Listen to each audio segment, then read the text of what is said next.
Hello, Cubs fans, and welcome to a brand new edition of Cubs on Tap. If you're a little overwhelmed looking at the screen, that's okay, because I am too. Our biggest Cubs show we've ever had on Cubs on Tap. I am Ron Luce, and I am joined by our full slew of panelists for this season. Yes, we have 7 panelists for Cubs on Tap for the 2025 season. I'm just going to go in order around the screen of who everybody is. Up in your left-hand corner, we have one of our newest additions, Mr. Rich Eberwine, who's joining us for this season. You know who I am. I'm Ron Luce. You know who the guy next to me is. That's Teddy Freddy 270, Mr. Tyler Edmonds. We got Juice over in the right top corner. Of course, Mr. Joey repping his Italian flag hat in the bottom left corner. Nick is directly down the middle. And I think a lot of people have gotten to know Mr. Bobby Foster. He is over in our right bottom corner. Gentlemen, it's okay to talk over each other. Just don't give me 10 minutes of awkward silence. How's everybody doing tonight? Fantastic. I'm watching Joey. Joey, you're like staying exactly in the middle so there's no glare off of that mirror, huh? I can't move. This is like that scene in Avengers where they're just like, Avengers, assemble! And like we've got the whole, it's like the Knights of the Round Table in King Arthur's court, and here we all are to It's pretty fun. throw our 2 Giving cents us worth way of what this season is or isn't going to be. That's way too much credit for us. Let's be completely honest here. This feels like kind of an RIP to this show. This feels like whatchamacallit, that's leaving ESPN with all the different beat writers. And I'm drawing a blank. It's hosted by Around the Horn. Thank you. Oh, Kind of feels like our Cubs on Tap version of Around the Horn is kind of what this feels like right now, for at least from a stylistic standpoint. Nick, You gotta put the how are you clock doing, up. buddy? I'm Doing doing good down there? fantastic. I'm doing fantastic, man. I'm excited. Playoffs. We're waiting for playoffs. Sorry. Yeah, you got to grow out a playoff beard, Joey.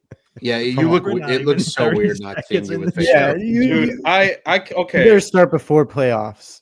I'm not gonna cut Nick off. I am just sorry, but the only reason why I shaved this morning, and it wasn't because we were doing the show. I could give a shit less. Sorry, Scott. Subject. The only reason why I shaved is because I could not, for the life of me, trim it properly with the electric just to get that nice, like, oh, you got a little something here. And everything was all scraggly. And I'm like, all right, complete tear down and we'll rebuild it back up. Sometimes you got to tear it down and then rebuild it. I totally understand that. As a Chicago sports fan, I can disgustingly relate. No, he's back. At least I'm not glitching like that one show. It's like, boot. No, thank God. No, not yet. Having 2 producers for this show is way too fun, as Ron and I both have the controls. Yes, There you there go. are multiple, Way like we multiple can make it, controls. if you can make it like Hollywood Squares and like put the big X on our screen or whatever. Like, Yeah. That would be fun. I don't know. I don't know if we have that level of capability. If you have a quite yet. bad take, you just drop off. You just disappear. One of you drops us off. That's the new Around the Horn, where you don't get eliminated from having the least amount of points. You just get eliminated randomly. Just boop. It'll be Joey disappearing. Gentlemen, I do want to pause Delayed on that one. our rambling and fun here for just a hot second, because I do want to give the 2 newest faces a chance to introduce themselves. Bobby, I know you were on the show at times, especially down the stretch with us a little bit last season. Do you want to reintroduce yourself as a part of season 7 here? Well, as you guys know me, I was one of the most frequent collaborators on our website with the articles last year. But yeah, last time I think I was on was when we broke the Kyle Tucker news. It was just you and I. Ryan. Yes, Yeah. that's right. That's right. What a show to partake in over the course of the offseason. Bobby, it's good to have you back. And Rich, I hate to put you on the spot, my friend, but you are the newest face to Cubs on Tap. Obviously, we're super excited to have you. Let everybody know a little bit about you and your life as a Cubs fan. Yeah, man. Just been a Cubs fan my whole life. Love writing about the Cubs, writing about anything really. So I'm just really happy to be on board and get to know all you guys and go to some Cubs games, write about the Cubs, and let's just hope to God that they make the playoffs this year, because if they don't, I don't know what's going to happen. You know, with the teardown talk, it got me thinking, I don't know. Just want to throw it to you guys. What do you think will happen if they don't make the playoffs this year? Do you guys think Jed Hoyer's out the door? It's a great Hot. I opening think question. that's a strong They possibility. burn the city to the ground. Honestly, he better be out the door if they don't. It's hard to justify bringing him back, right? After what?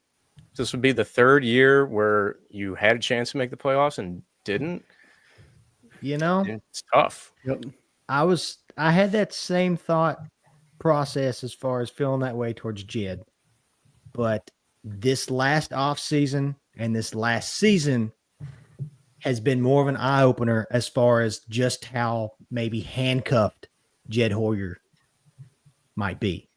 And so really I don't know if firing Jed Hoyer is going to make much of a difference, especially if Carter Hawkins is the one to take it over. Yeah, I think this.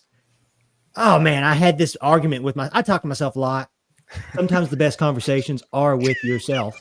That's facts, Tyler. I'm the He does a exact weekly same way. Thursday podcast. And I just, for It's some kinda reason, fun. I mean, Rich, I had this conversation with myself in my truck the other day, and just how blindsided I feel like a lot of fans have been as far as we've sat here and said, Jed, what's Jed cooking? Is Jed going to cook? Blah, blah, blah. And I don't know. I just feel like this offseason and last season, it feels more of like a Tom Ricketts thing, and almost like we're all brainwashed as far as the Cubs and Wrigley Field and selling this whole idea of someone said it like we talked about it 2 years ago, and someone termed the phrase the Disneyland Cubs. It's kind of that way. Win or lose, no matter how good, how bad this team is this year, next year, the next year, the next year, you could go on and on and on until Tom Ricketts is whenever he's ever gone. Bobby, you shared this just 30 minutes ago.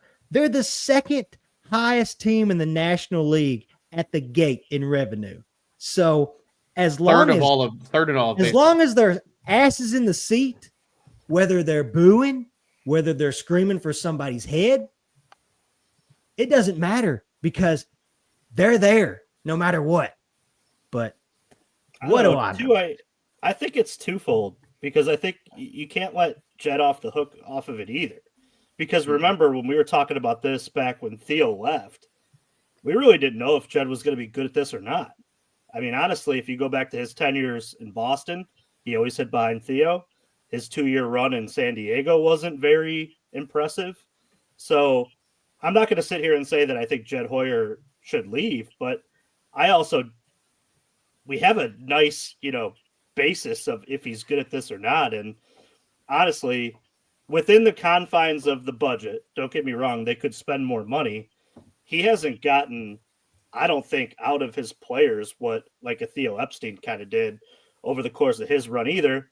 And I love the farm system, but as we talk in the show, prospect is a prospect until they're no longer a prospect.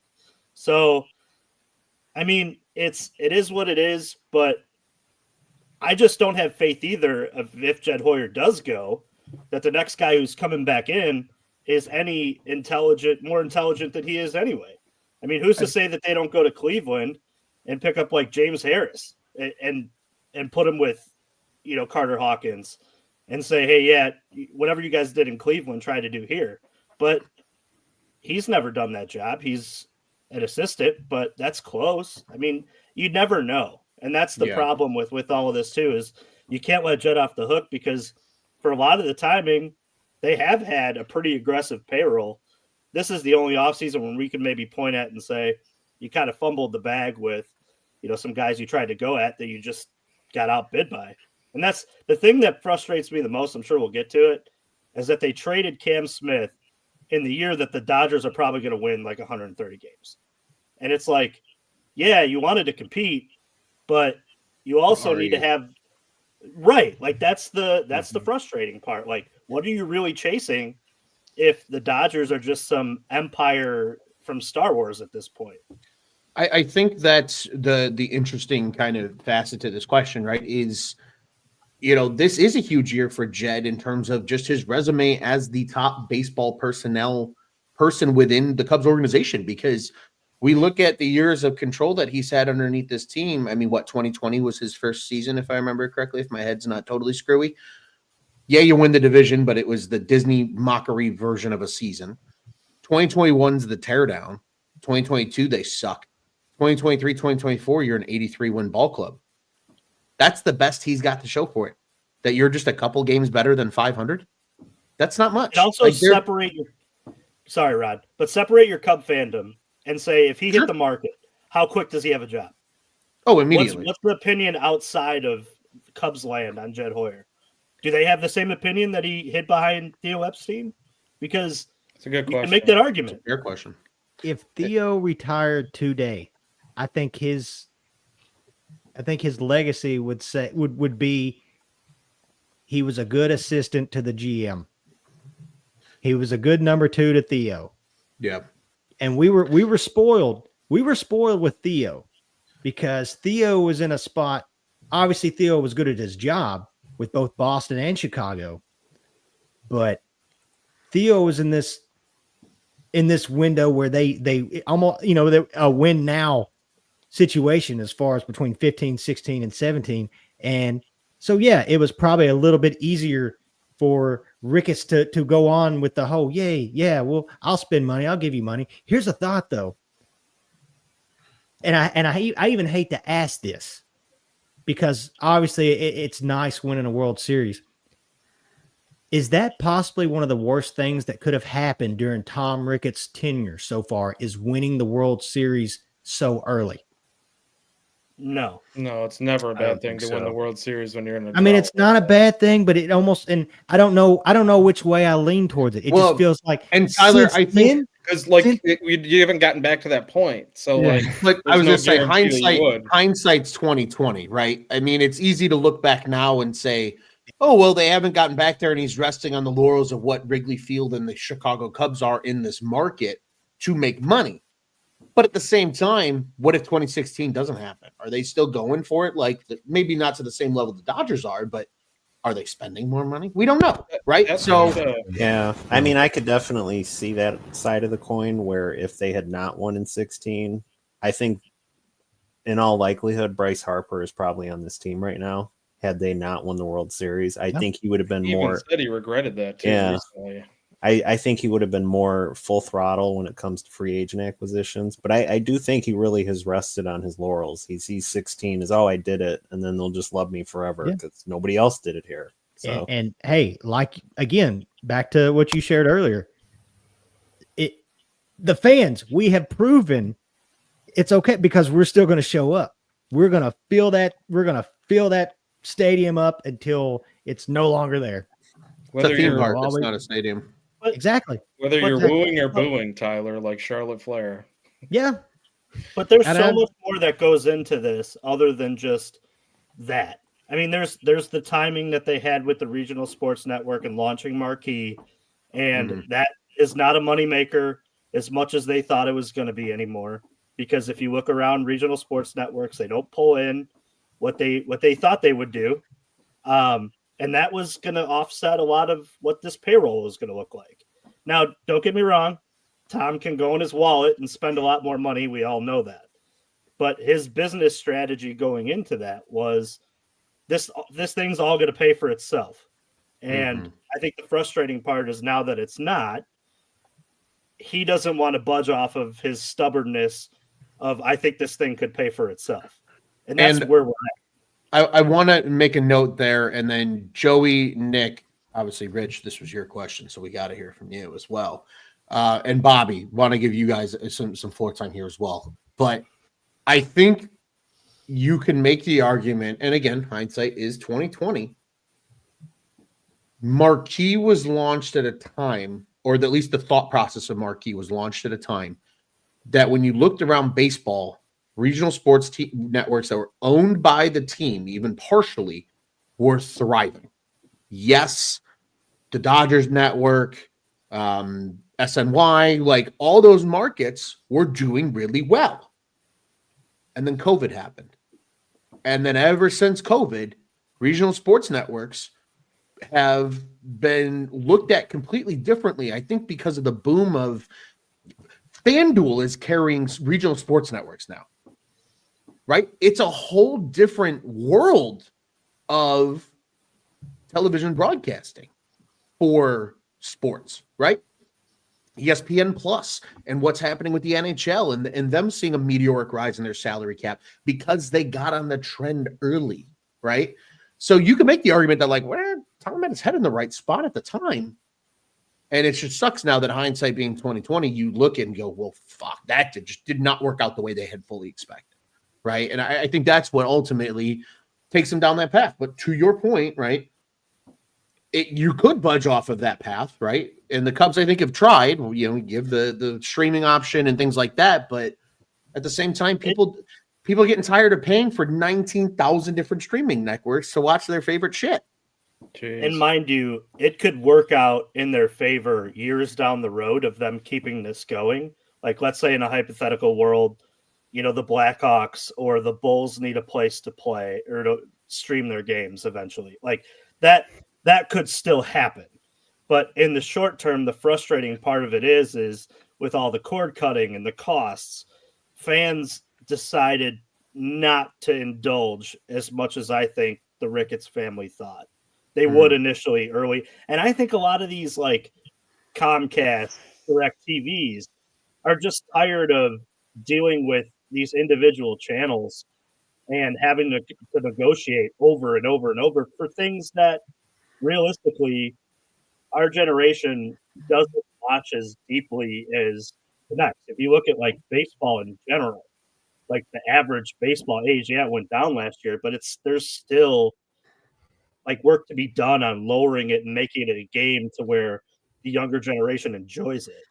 So I think that like as like these giant corporations come together and they say we need to cut things, the first thing that they're going to cut is unfortunately these sports networks because they just don't have return on them anymore. Yeah. Let me ask you guys a question. First of all, crack them. You guys are stressing me out. Excuse me. First beer. Let me ask you guys a question. If you guys now, I know the answer is going to be no, of course not. We wouldn't do that because we're legal, upstanding citizens. But if you guys had the chance to, like, why? If you had to make a decision, right? And you got all these, like you said, the cord cutters juice, right? And you got to make a decision. Do I get Peacock because then I get most of the golf? Do I get, or I want this channel because, for whatever reason, HBO or whatever the plus is, you got 5 million pluses, Disney Plus, all these different streaming channels that you have to pay a service for. You got to pay for each individual one now, basically. Or a perfect time to announce that we're having a Cubs on Tap Plus in like 6 months. Yeah, C plus. But or would you just illegally stream it and miss a pitch or two from one of these random websites, right? Just get it because you can get the game on one of these random websites, miss a pitch or two because it's going to buffer. Or would you pay for $19.99 or whatever the cost is for Marquee? Like, I feel like a lot of people are smart enough where they're like, yeah, I'm just going to get the game on this website. And I don't really give a shit about all the extra programming, about, the classic games and like the interviews here and there and some of the podcasts. Like, I can listen to that over here on this platform, or I can catch highlights on YouTube. Or if I really want to, I can find whole games on YouTube, some of the classic games. Like, it's so available out there nowadays. If you really want to find something, you can find it. And paying $19.99, it's not what it was from back, I would say pre-COVID, but that's kind of just, that's where all the losses, I think, kind of started, or like the bad timing of it. But also it had nothing to do with COVID. It's just the transition of the way everything has moved as far as like the way that we're getting accessibility to everything and the way we're digesting things. Like, so I think it's all those combinations, and like, it still does not do any justification for Ricketts not opening the pocketbook and claiming that he's breaking even. Because it's like, dude, no, you're not. You're just not making what you thought that you were going to make. at the end of the day. Like, cut your losses on whatever the hell was supposed to be and what you thought it was going to be, and invest in your team, man. Like, that's the part that I think is hard for a lot of Cubs fans. And like, back to like Rich's question about Jed Hoyer possibly being fired if they don't make the playoffs this year. Yeah, I mean, it's a very realistic possibility when you don't do what you're supposed to do for that long, like, and make the playoffs or do anything worthwhile. Yeah, you probably should. Probably should lose your job. Do I think that he would be as good in another market? Yeah, I think he probably would, because he's kind of caught in between of that situation where it's like, am I building up a team and then getting some extra funds to spend? And so this is where I kind of like, I feel for him, because like he's trying to build the prospects and then trying to spend, but they don't actually put in everything that they have to give the opportunity to the prospects too. So then they cut ties with guys that they invested in on the trade market, Alexander Canario, all these different guys that they start running out of room for because you didn't even give them the proper playing time. And then you invest maybe one big chip here and there, but it's not enough because you're not putting all that you need into making the club better. So like you're in this caught between, if he was just a small market GM, like a Tampa Bay Ray GM, I think then he would have a better direction of how he needs to construct the roster. But with not knowing when Ricketts wants to turn it on and turn it off, and being selective on which players and kind of giving him the okay is kind of how it feels. Like, even when he says things about Bryce Harper, like, oh, that's a regret. Well, it's like, dude, your staff that you put belief in to make these decisions, Theo Epstein, Jed Hoyer, these guys back then, when that became a possibility, they're telling you that this is a good investment. It turned out to be a great investment, and you didn't listen to them and didn't pull the trigger, is how that kind of came about. So it's like, I think it's a rock and a hard place that Jed is in, and it's not to defend him over the top, because he's made mistakes, like 100% made a lot of mistakes.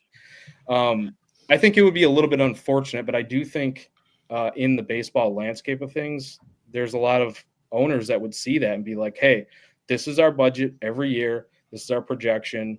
This is what you can do. And they'll believe in somebody like that because of some of the decisions he's made with the prospects in the draft.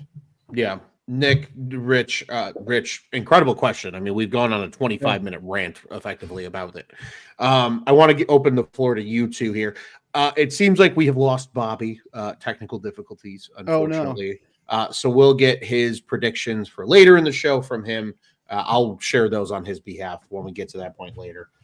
Joey, you sent him an illegal stream, didn't you? Yeah. The Joey internet strikes again. Yeah, the illegal TV stuff you're talking about. Good job. Joey'sXX.org. Sorry. But Nick and Rich, I mean, what do you guys think of this whole mess? Because, right, it starts with Jed Hoyer, right? But it really does feel like this just crazy domino effect of how deep it goes. Yeah, right? It goes very deep. Yep. And I had my mind made up, and then everyone started talking, especially Tyler, what you said about Jed being handcuffed. Like, it really made me start to grapple with that question of how handcuffed is he? Because for me, the calculated spending that he does, those moves that are like a small ball team, like you said, Joey, I think he would be such a good GM on a small market. He'd make it work a lot better. But then you beg the question of, but how much is Ricketts holding him back? And so you can go back and forth with that. But from a baseball standpoint, if you don't make the playoffs this year, then yeah, you got to get rid of him. I think he's going to be starting to be on the hot seat if they come out and they fall on their faces, because, you have these expectations, you make these moves. The Cam Smith thing, I know we're going to get into that later, but that could really come back to haunt him. It's things like that just make you wonder. But I think overall, yeah, I think he would be gone, to answer that question. And to answer Joey's question, yeah, I would choose the illegal stream over anything else, over paying money. Even if you get a virus, it's all right. Yeah, get a VPN. Yeah. Until you start having the Joey crashes internet issues and menaces. I mean, Rich, what do you think of your own question? Do you think that Jed Hoyer is safe, given what do you think? I'm going to turn it back on you because I think you proposed such a great question. What do you think that Jed needs to do this season? What's that benchmark in order to keep his job? Honestly, I think making the playoffs will be enough for Tom Ricketts to just re-sign him because, like we were all saying, I do think Jed, under the constraints that Tom Ricketts gives him on the payroll, does a relatively good job. Probably better than most GMs. Not to say that he doesn't piss me off sometimes. Like this past offseason, I feel like almost was perfect, except the fact that you didn't go after a starting pitcher. You didn't even try. Like you signed Matthew Boyd and you were like, that's good enough. Like, ta-da, right, yeah, let's go. Yeah. Like you had two ground ball heavy pitchers in Max Fried and Corbin Burns, and you didn't even give them a phone call. I mean, I think what makes that sting even more is the fact that you're sitting here at the end of the offseason with like $40 million between your payroll and the first luxury tax threshold. So much. I think that was the biggest screw up, especially when you look back and Alex Bregman said that he wasn't even considering the Cubs. It was between the Red Sox and the Tigers. Hindsight's 2020, but I don't know. To answer your question, I think, making the playoffs will probably seal the deal for Tom Ricketts. But we also have never been in this situation where in the Ricketts era, the president of baseball operations is in like this lame duck type of situation where they're not guaranteed contracts after the season. You know, like when Theo was out the door, it was just like passing the torch right to Jed. You know, like we don't know how Tom Ricketts is going to handle this, especially if they don't make the playoffs. It's all up in the air. This is going to be probably the most interesting year / off season that we've seen in a long time, in my opinion, because you're gonna see where Tom Ricketts is gonna stand. Like if they don't make the playoffs and you don't make a run at re-signing Kyle Tucker if he has a monster year, it's like then you'll know exactly where he stands. Like he's not interested in re-signing Kyle Tucker, then he's never going to give a contract above $300 million, I think. Yeah. And I think that's kind of a great segue into some of the other topics that we want to talk about, because I think 2025 is going to become a fascinating season. We are going to get to our season predictions and some of the hot takes and all the fun shit a little bit later in the show. So encouraging everybody that's watching along with us live, or if you are watching or listening along when this is in arrears and in the past, stay through here with us. We got some good stuff coming up. But I want to talk to you each guys about the whole Cam Smith thing. And I've been fascinated just watching and listening to the discussions about it with other people, friends of this program as well. Sam Olber from Locked On Cubs, our friend Kyle over at Setup Man. A lot of people have had takes on it. Rich, you've had takes on it, just even in our Slack channels, and I know a number of you guys also have as well. I think there's a very small portion of the fan base that is in what I would consider, and I don't want to call it the right mindset. I think it's for sake of the present moment, the proper mindset, because a prospect is a prospect until they're no longer a prospect. And that is in the sense of, well, it's great that he's making the team, but for fuck's sake, Jose Altuve is playing left field in Houston. Like that should tell you everything you need to know about Houston's issues in terms of their outfield. Because Yordan Alvarez can't do it anymore. He's an all-time DH. Altuve's your left fielder. I don't even know who the fuck their center fielder is. Nor do I truthfully care. And then Cam Smith's going to be playing right field. Like this is a guy who has only been a third baseman. He's going to be playing right field just because they need a bat in the lineup. So I ask you guys, because I sit here and I say, well, yes, does it suck they had to give him up? Sure. Are we going to enjoy 2025 for what it is? Absolutely. If they don't re-sign Kyle Tucker, am I going to be pissed? 1,000%. But in the moment, it takes good capital to get good capital. And that's exactly what the Cubs did with the trade.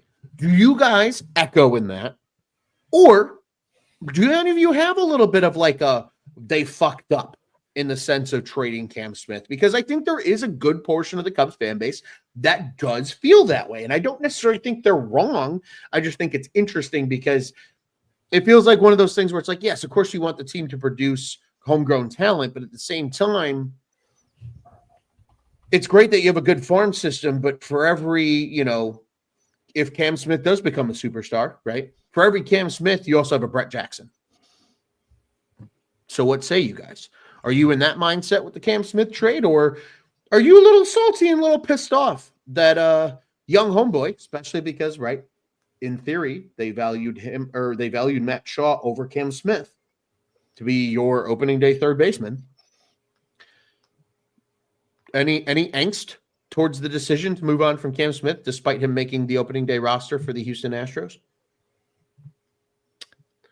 I honestly can't stand it that, and it's nothing because it obviously has become a story.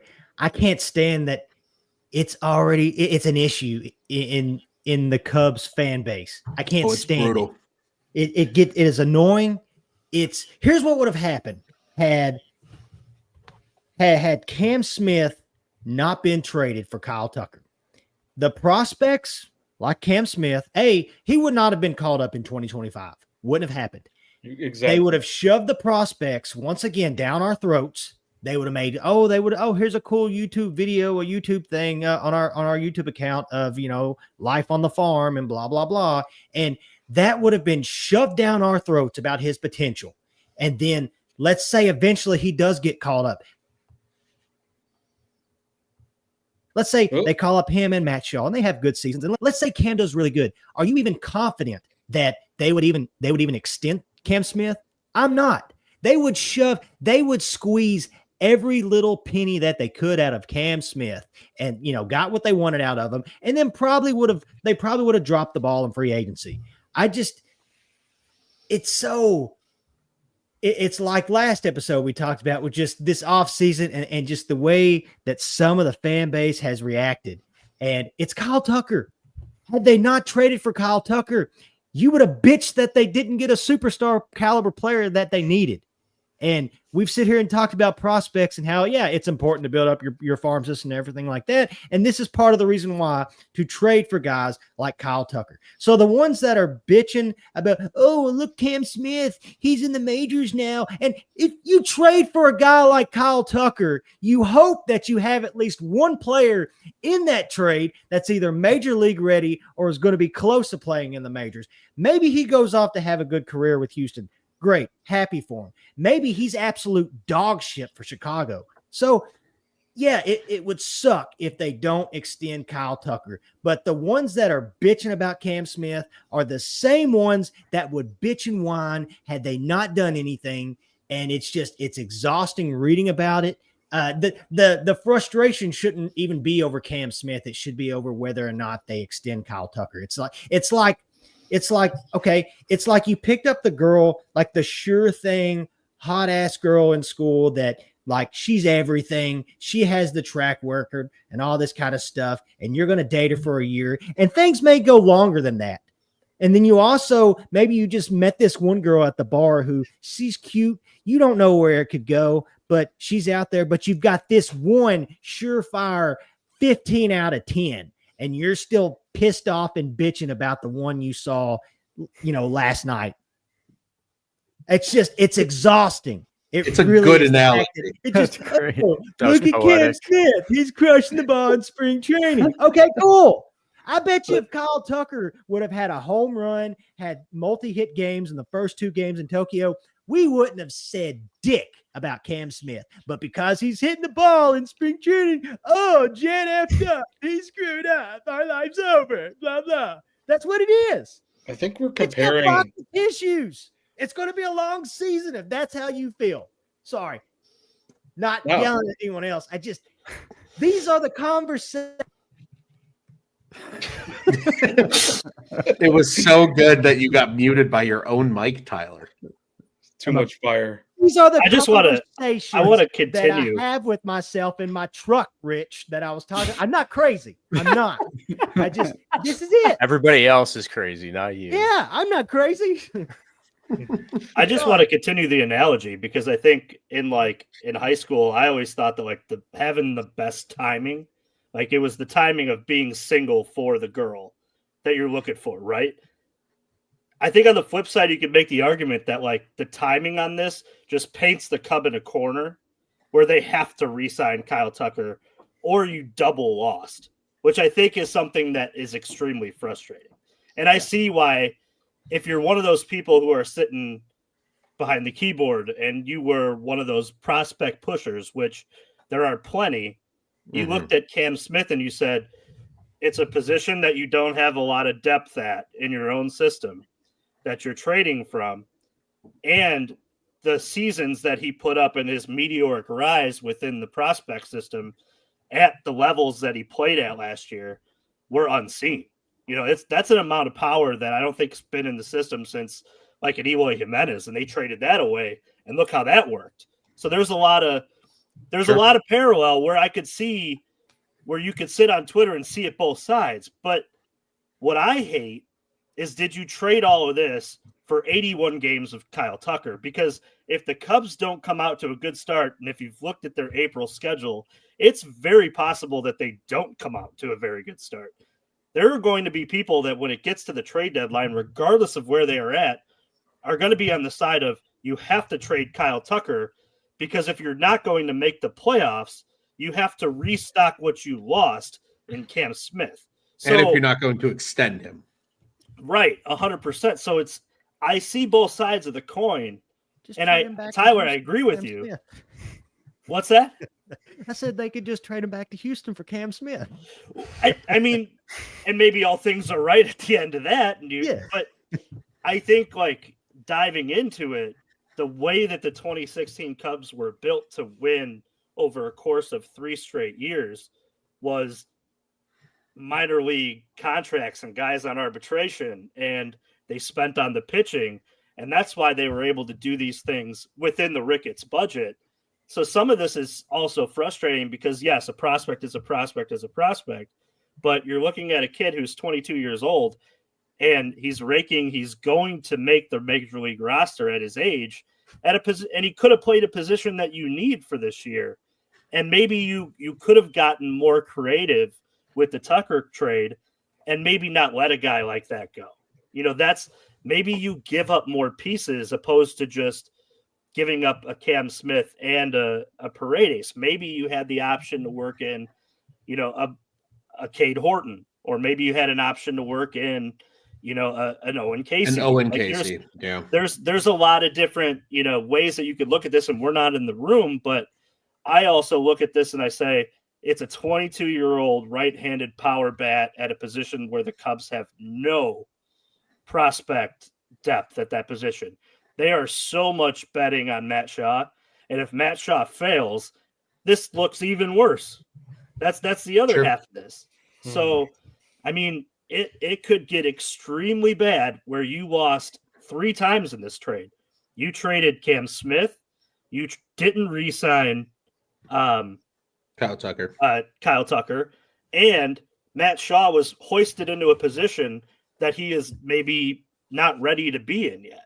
Meaning, you know, maybe he needs more AAA at bats. Maybe he needs more seasoning. And I say this all the time. Development is not linear. We talk about it on this, but rushing somebody in too early could definitely mess with somebody's headspace. And if that happens and he loses confidence, who knows where he ends up after that? Because then it's how strong the player is.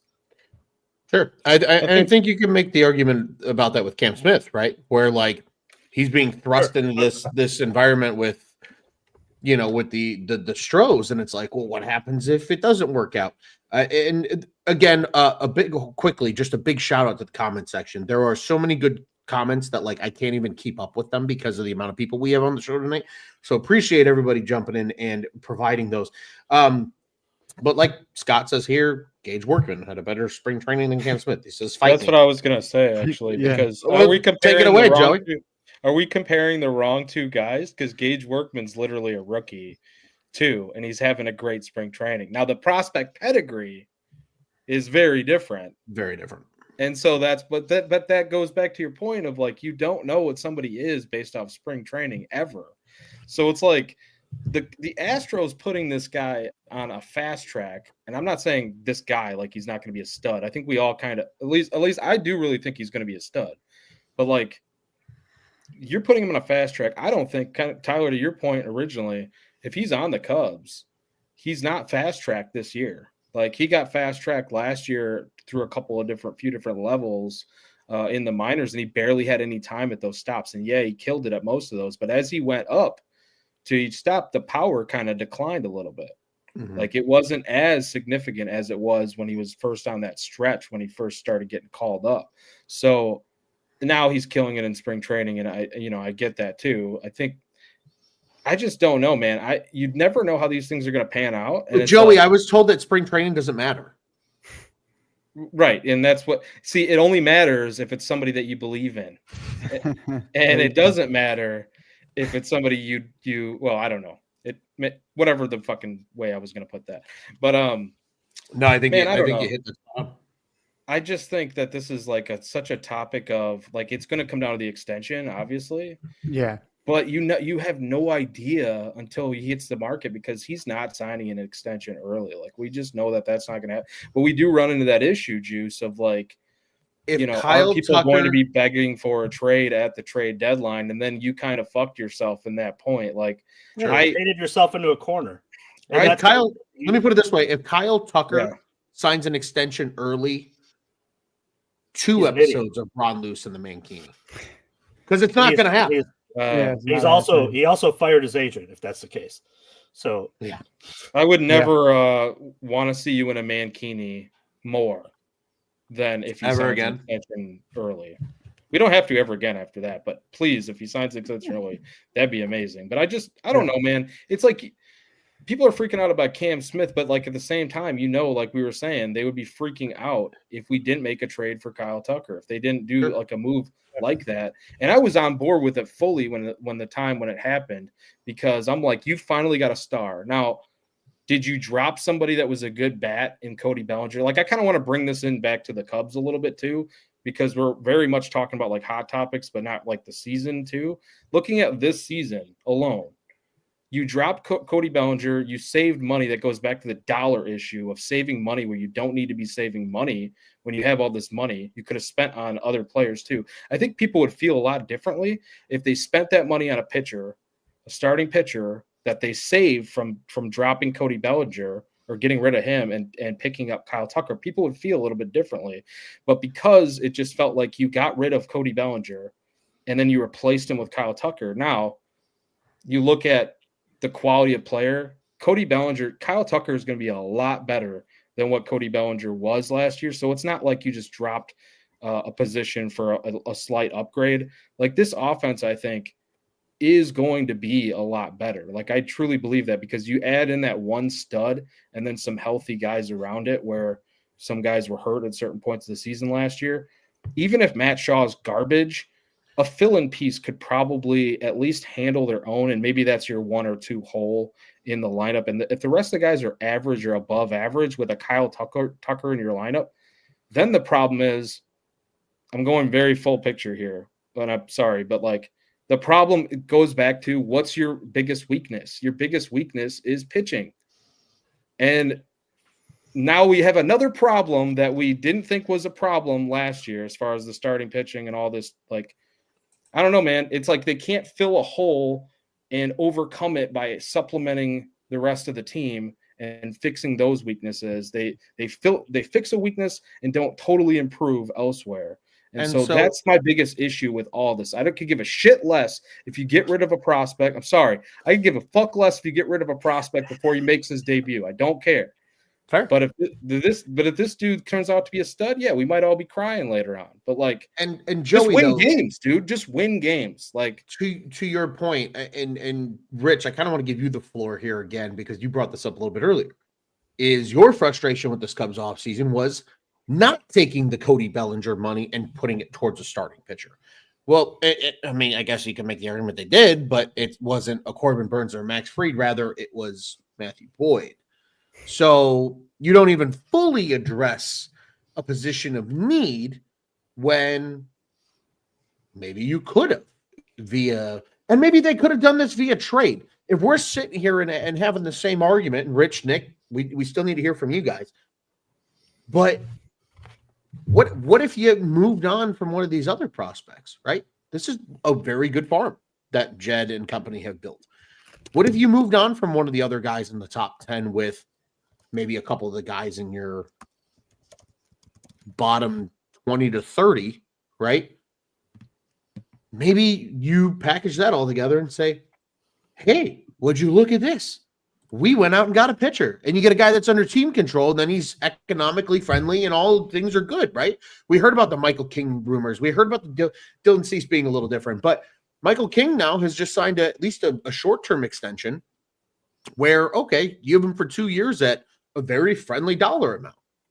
Who's to say they couldn't have done that and still done what they wanted to do in terms of improving the team over the course of the offseason? I think that's part of it here. Rich, Nick, do you guys have anything to add here before we keep trucking along on some of our topics of discussion? I think the Kyle Tucker trade is a trade you do every single time, especially with keeping in mind you haven't made the playoffs in a non-COVID year since 2018. They needed a guy like that on the offense. And I included this line in my article is like, I don't think we've seen an offensive player the caliber of Kyle Tucker since Chris Bryant was like in his prime. Joey's right. Like it could galvanize the offense in a big way that, you know, having Cam Smith in the minor leagues would not have. And the other thing too is Cam Smith has 32 professional games of minor league baseball to his name. Kyle Tucker has like 4 seasons of MVP caliber baseball to his name in the majors. So I think if they make the playoffs with Kyle Tucker, I think it's worth it, honestly. And on pace for over 40 home runs last year. That is, I don't think it's happening this year, but that was nuts. Played half a season and hit 26 home runs or something. He played 78 games and was a 4-WAR player. That's consolidation of WAR that you're looking for, to use Jed Hoyer's, you know. But yeah, those are my thoughts on the Cam Smith thing. Like it's just he was not going to be making his big league debut on opening day in 2025 with the Cubs either way. So. No, absolutely. Nick, anything else? Yeah, no, I feel like it's way too soon. So like I am with Tyler on the fact that you should not be upset if you're a Cubs fan at all right now, at all, that you gave up Cam Smith. I could see Juice's point as well, that you could get screwed over 3 times by this, but only time will tell. So why even be upset right now? That's what I was. Same thing with you, Tyler. I was looking at this. What are we even doing? Why are we upset right now? Because I agree with Rich. You do this 100% of the time, this trade. You got far better. And to Joey's point, you lost Bellinger. You replace him with Kyle Tucker. Anyone would have taken that. So indeed, I think it was great. Dare I say, Nick, that we should be telling Cubs fans to live in the present and stop worrying about the future? We might not even have baseball in 2 years. Why are we worried about the future? Yeah, true. Yeah, right. Which I didn't realize that, honestly, until Juice brought it up last year in his Christmas letter. But Christmas letter. Juice brought this up like 3 years ago, man. His lump of coal. Juice has been far ahead of the MLB lockout than anybody else. Last year. Guys, But, I'm already looking up replacements for Jed Hoyer because I feel like I'll go out on a limb. I don't honestly, think Jed Hoyer's back, and I don't think he's back on his own merits. I think Jed is probably pissed off that he's going in at a lame duck year, and even if they make the playoffs, he can have the pick of any job, probably across the major leagues. So if one's open that's better than this, and they're willing to spend, why wouldn't he go? Yeah. A very fair. I feel like a lot of this was a classic case of dog days of spring training.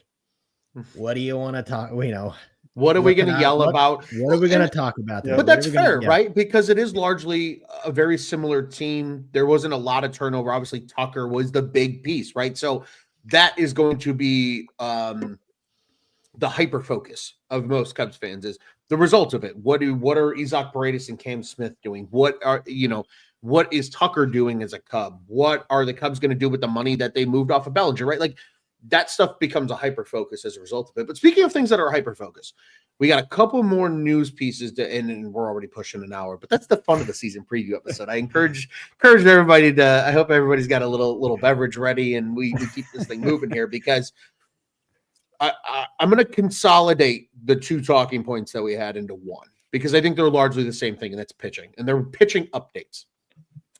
The first one being, I'm calling it bullpen question marks. I don't know if it's necessarily question marks, but I will highlight it again. Friends of the program, Setup Man Kyle, Sam from Locked On Cubs are talking about this in their spaces tonight that preceded this show, and I thought it was just interesting to listen to and just hear from.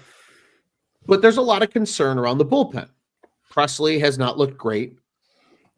Aging guy that you bring in, right? Porter Hodge is the analogy that was used is he's this year's Adbert Alzolay, right? Came on hot toward the end of last season, and he's still kind of largely a question mark. I think they're deeper than they've ever been in the bullpen, but there's still a lot of question marks with the bullpen. And then to further that question mark in the bullpen, it's because Ben Brown has been named the fifth starter, and he will start in the rotation for the Cubs this season. Assad on the IL, and Colin Ray will be kind of the long man out of the bullpen. So keeping those two together and largely focusing this on the pitching side of things, I ask two questions to every single one of you, and for change of pace, Nick and Rich, I'm going to put you two on the spot first here. Are you concerned about the bullpen? If so, why? And what's your initial reaction to Ben Brown being the fifth starter going into, I think, what everybody now considers the actual regular season, because those two games really fucked everybody up. I'm going to take 2 seconds here to go on a quick little just pissed off thing. Like, I now feel like baseball's here. Me waking up at 5 o'clock in the morning and like letting my dog out before the sun's up to watch baseball does not feel like real baseball to me. I want sunshine, I want beer, and I want baseball. And I can't get those three things when you're playing at 5 o'clock in the fucking morning. I'm so glad you offered to live tweet those games. You're welcome. Oh my God. Nick, we'll start with you. Are you concerned about the bullpen? And thoughts on Ben Brown, and then Rich will come right to you with the same question. And then to my friends, the I'll call you some of the OG hooligans, even though Nick, you're just as OG as anybody else, but the louder mouths of the podcast. We can all fight for the microphone afterwards. But gentlemen, I want to let you guys talk. Yeah, no, I'm very worried about this bullpen. I'm worried for sure. I would go to the line of almost terrified. Last year, we lost a lot of games in late innings, a lot of games. And the thing is, you bring in a guy like Presley, which first of all gives me flashbacks to another Houston high leverage reliever that shall not be named. Hector Neris. Oh my God, I'm sorry. But yeah, I mean, yeah, I'm very worried about it. In terms of Ben Brown, I'm very excited for him. I love having them name him the fifth starter. I want to see all that he has. I'd love to see him get as much runway as he can as a starter, but I'm excited to see what he has there. But overall, I'm very worried about the bullpen. I think the later innings are definitely the biggest question mark of all, too. But yeah, I'm worried. I think that's entirely for Rich. Do you share in that sentiment? I'm not as worried about the bullpen, honestly. I think the main thing that gives me hope is they have a lot of bullpen depth. Like, they have a lot of solid depth in the minors. It's more like when somebody gets hurt, you have Daniel Palencia, Jack Neely, Luke Little, Gavin Hollowell. Like, these are a lot of hard throwing guys too in the minors. Presley, as opposed to Neris, I think has a lot more closing experience and kind of has that ninth inning dog in him, more so than Neris. Neris, I think, went like 5 seasons without being like a full-time closer when he came to the Cubs. And Presley's backup is Porter Hodge. I don't know. Porter Hodge does not have the. I'd never heard the Adbert Alzolay comparison to Porter Hodge, but Nor had I until today. that's an interesting one. I feel like Alzolay was hurt like every single year except for 2023. Agree. Like Hodge does not have that. I think it was more of a short-term comparison of like he had a really good close like year end to 2023, and then that became a kind of a building into 2024, and then we saw him get hurt. Speaking of Locked On Cubs, we got a comment from our friend Matt Cozy here. He says, please don't wait to give Brad Keller a high leverage relief opportunity. Stop waiting, try things. And that was part of this conversation was Brad Keller has been named as a part of the team. He looked really good in spring, pumping high 90s on the fastball, has a really nice breaking pitch. Is he a guy that, let's say maybe Presley has some early season kind of, dare I say, narcissisms,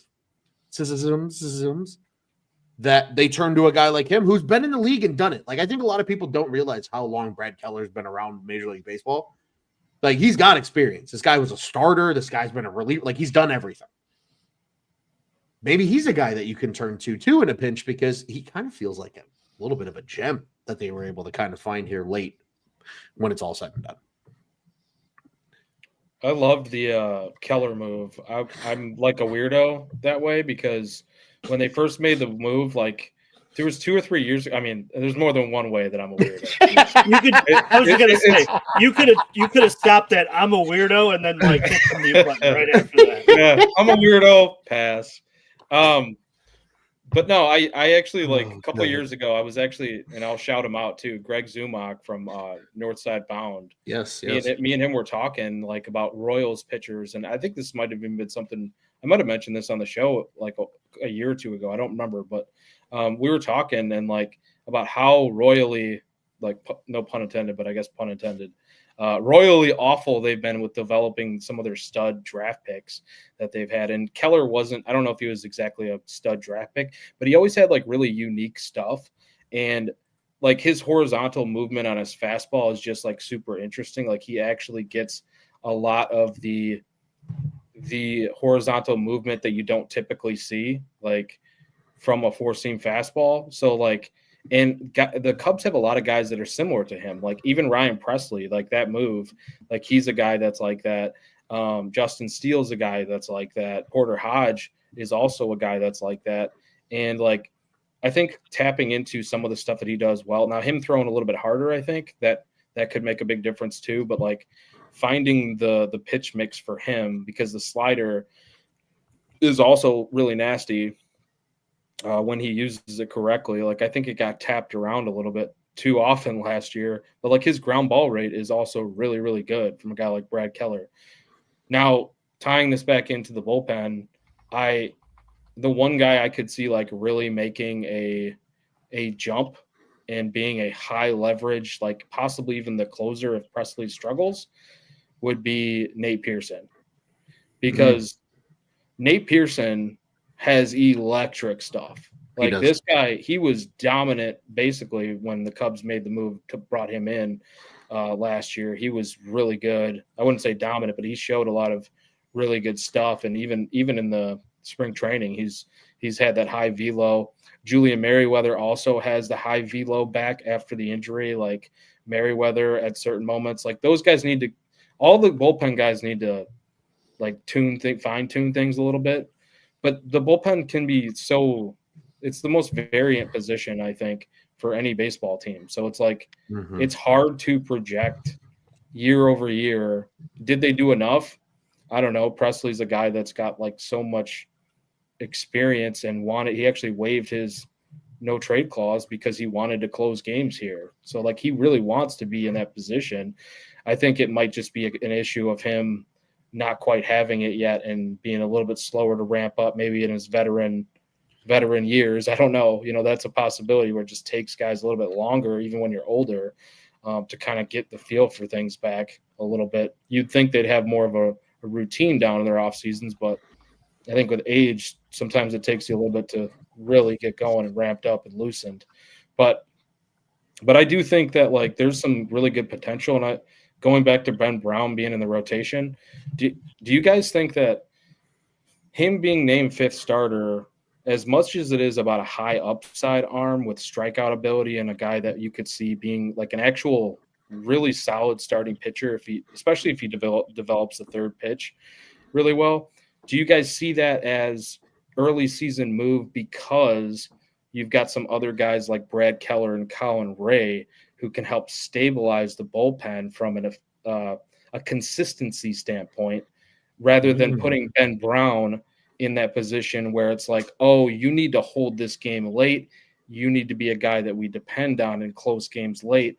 Like, let's just sacrifice. I'm not saying we want to sacrifice any games, but if we're going to sacrifice any position, let's get the game out of the way early. Ben Brown didn't have it today. He's our fifth starter, but let's have the rest of the bullpen kind of shaped into piece. Like, do you guys think that could be, I don't know, some reason why they kind of that might be the most intuitive question I think you've ever heard you ask, Joey, on this show. And I don't even mean that from like a trying to throw shit and make fun and have fun with it. I mean that legitimate, because I think that's an interesting dynamic that I don't know if the collective we, and that's more Cubs fans, is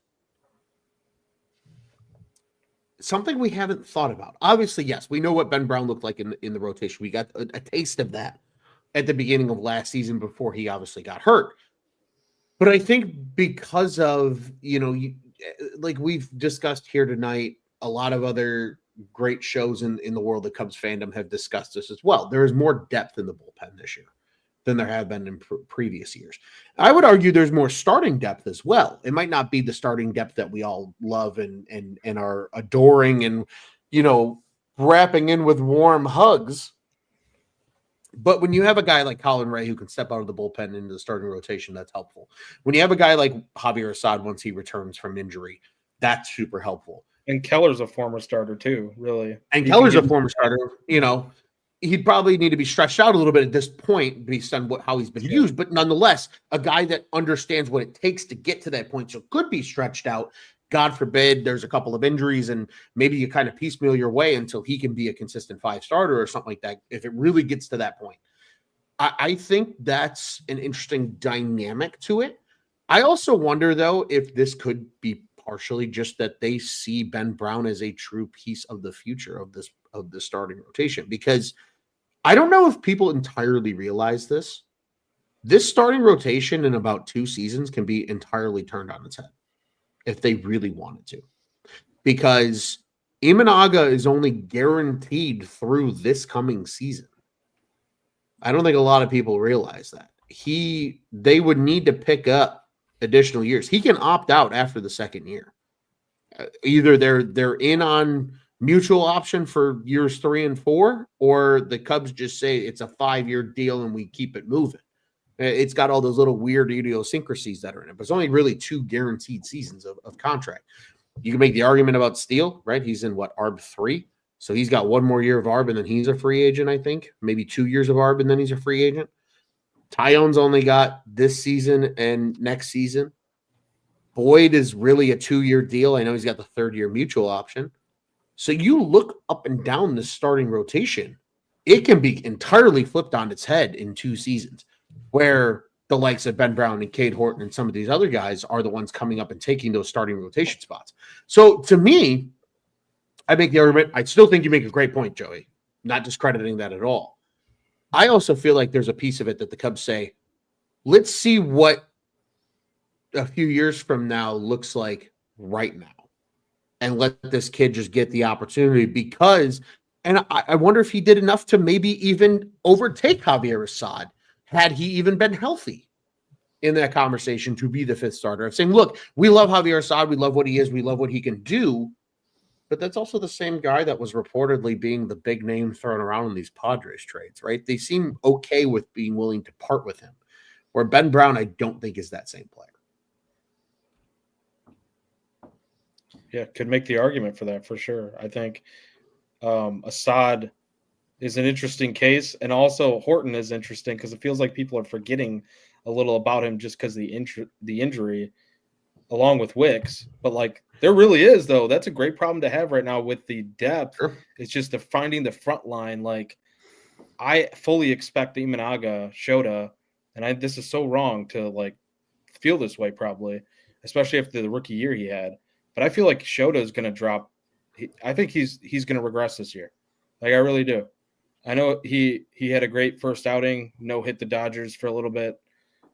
It's only bound to happen when you get nicer weather at Wrigley this year that they did not have last year. That led to more of a pitcher's park. If you get nicer weather, the fly balls are going to carry over the fence. Jameson Taillon had an outstanding year. He's probably going to regress. It just goes back to your problems of like, where are your frontline guys at? Like so you're going to have that. I guess that's the biggest hope that the Cubs can have is like a Ben Brown or somebody steps in and is like becomes that next level frontline guy, like a Steele or something. Yeah, it's going to take them certainly finding those type of players, but I think we agree on something there, Scott. Back to your I question. like Javier Assad, and I mean I'll take my chance to answer the bullpen question. Yeah. You know who else is worried about their bullpen? Everybody else. It's nearly impossible to project a bullpen going year to year. Sure. Maybe I'll make the argument that the Dodgers are not because they're the Dodgers. Because it must be fucking nice to have Kirby Yates and Tanner Scott as your two back end guys, plus Blake Trinan. But I would bet too. They're looking at it like we could add more depth, more arms, more help around it. That's every single baseball team. It's the bullpen is just so difficult to pick.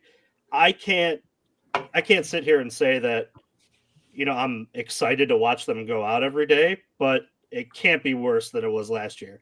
I thought it was malpractice what they did going into last season, not adding into that and just expecting all these guys that they slotted for these slots to work out. And then what happened? Injuries take shape and 3 or 4 guys are on the IL and you're throwing guys out there that you didn't expect to be there. But like Rich said earlier, they have a lot of depth. I mean, there's a lot of great names that are sitting at the AAA level. I even and it was a name that we didn't mention, Riley Martin from the left side. I know he's got some great stuff and he's an interesting name. I think he's going to be one of those guys that, if you see Luke Little struggle a little bit, that's going to be that next lefty that you get a chance to see. He didn't have a great, year at AAA, but he's got great stuff. And that AAA baseball, a lot different, last year when we were talking about than, what he's thrown at the major league level. But yeah, no, I mean, everybody else is worried about the bullpen. It's like being a Cub fan, and I like being the older Cub fan who's sitting on these, because I've been worried about the bullpen since I was born in 91.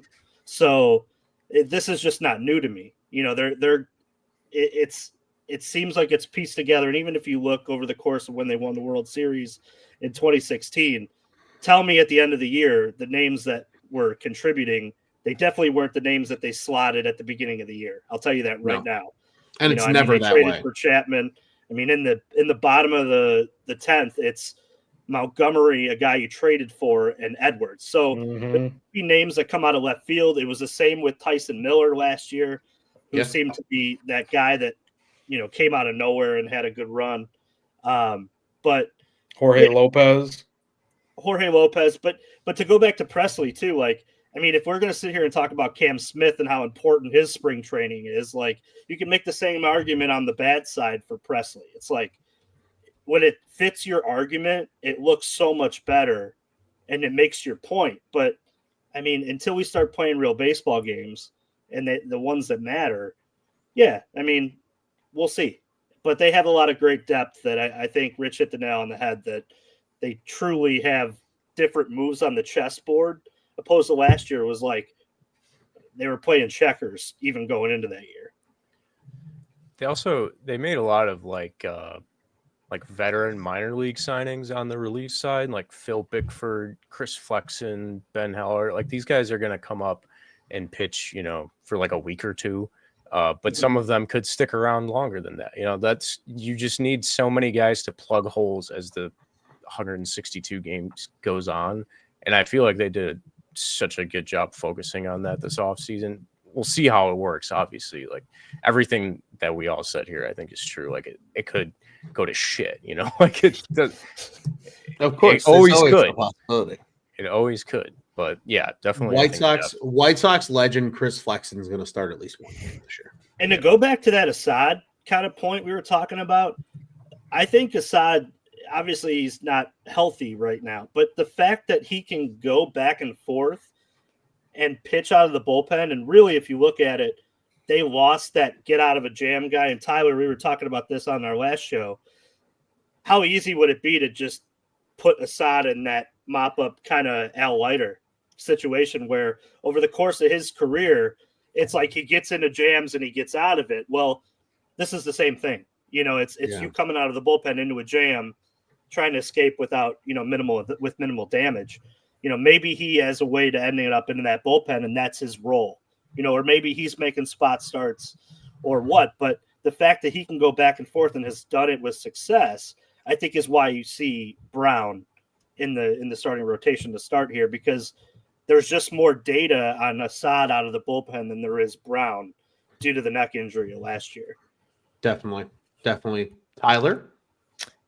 I think the bullpen will be the biggest thing that we're screaming about this season, just like we did last season when we had the mixture of bullpen and offense. As far as Tyler, before you get too deep into your monologue here, I must ask: Are we going to be as pissed off about the bullpen as you and I were at that Giants game last year? Because I was ready to throw it away. Like I was ripping shots of screwball. Are you talking about when we spoke the Hector Neris blown save into existence? I don't know if it's going to be that bad. I really don't. There is depth. I'll agree with that.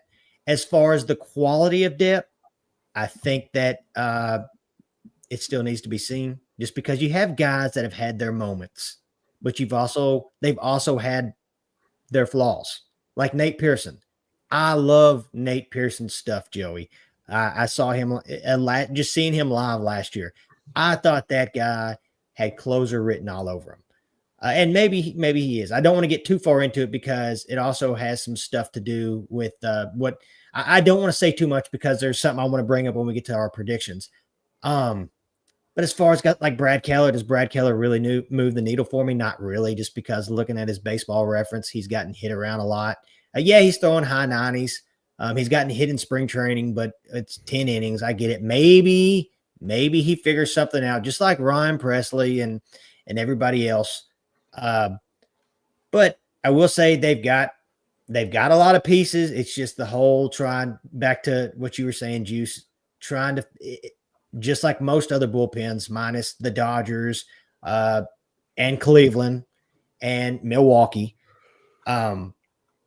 If they can get the guys, if they can get the right guy to click in the right situations, everything like that. I don't want to say too much because there's a hot take I have for our predictions. As far as Ben Brown, having him in the fifth spot, he has great swing and miss. That outing he had against Kansas City, he was nasty. He started that game and it was just filthy. Yeah, he got roughed up in Tokyo, but he still had 5 strikeouts. If he can develop a third pitch once again and figure out, how to use that in the right situation, I think he's going to be I think he could be a huge piece for the starting rotation. But yeah, I think the bullpen is going to be just like last year. Now, I'm not going to say they're going to be exactly like last year, but in the sense that that's what we're going to be screaming about this whole season, I feel like. But maybe they figure it out. Maybe Hottovy has some, some things up his sleeves to help guys get comfortable and figure out what their roles are going to be. Because that's the biggest thing is who's who in this. I mean, everyone. I'm assuming Presley's your closer for Thursday. Is he the first one that gets a shot at it, and then is it Porter Hodge? Probably. I'm assuming. So that'll just be the big kicker is trying to figure out whose role is where. Yeah, and hopefully they figure that out sooner. Hopefully this is not a season of we've got 5 different guys in the closing spot and stuff like that. Because then if that's the case, things probably aren't looking too great. 100%. A couple of quick comments here before we we get into some of the fun roundtable stuff here to kind of close out the show. This was a little bit earlier. We showed it already, but Jeff's comment making me laugh again. He says, I'm having a blast, but warm Guinness was a mistake. He blames Joey for the Crackham. I didn't tell you to get the warm Guinness, though. I don't understand. Yeah, but he said he had nothing else. He said he had nothing else. And I'll tell you what, I think Darren's comment here is fantastic, and I want to build on it. He says, relief pitching is like field goal kickers. Each year you hope for the best and you sort out the rest. Relief pitching is like goaltending in the NHL. You hope you got good ones, and if you don't, you figure it the fuck out from there. It's the exact same thing. Every sport has that one position that is so finicky just because of the nature of it, that it's kind of like you play damage control the whole season and you go from there and you see what the fuck happens when it's all said and done. Hank says the boys are back. Yes, we are. And we've been back for a whole hour and 15 minutes, and we're going to get into some of the goodies here. And then, of course, our good friend Steve here says he wouldn't be mad at letting Sam Armstrong get a shot at setup or closer in April. And he did note that he says, or a good fifth or sixth inning guy. He did note very, very early in the comment section that he had a good outing today. So I believe that is some of the basis for that when it's all said and done. Gentlemen, what do you guys say? We get into the fun of today's show. It's the predictions part. So for reference for everybody, if you're new here, the predictions aspect of this show is probably my favorite part of the show, because in 6.5 to 7 months from now, I'm going to go back and I'm going to listen to this gap of discussion, and I'm going to see who looks like the biggest jackass and who was spot the fuck on. That's my favorite part of it. And I'm usually the biggest jackass, or at least amongst the biggest jackasses. So this is where the fun is. But I think this also, and a reason why I have always pushed for us to do a season preview show and to have some of these predictions, this, in my opinion, best highlights how different baseball's season is compared to every other sport. Because every other sport has storylines, but a lot of the preseason storylines continue to exist into the end of the season. Baseball is the one sport, in my humble opinion, where you can have a movie script at the beginning of the year, and the movie script is completely different when it's all said and done, and everything's all closed out come, November 2nd or whatever it is at the end of the year.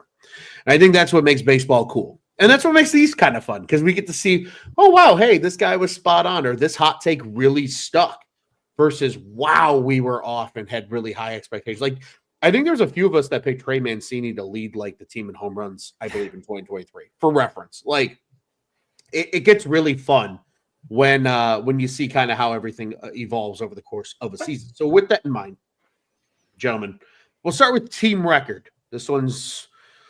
We should do that last, I feel like. You want to do that last? No.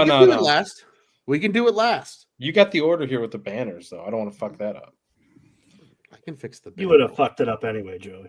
I feel like I already did. It's gone. Poof. Into a night. All right. We'll keep the team record for the end. I like your idea there, Joey. We will keep with that. So we will start with the leader in batting average. And guys, just for sake of ease, I think we'll just go around the horn to make it easiest.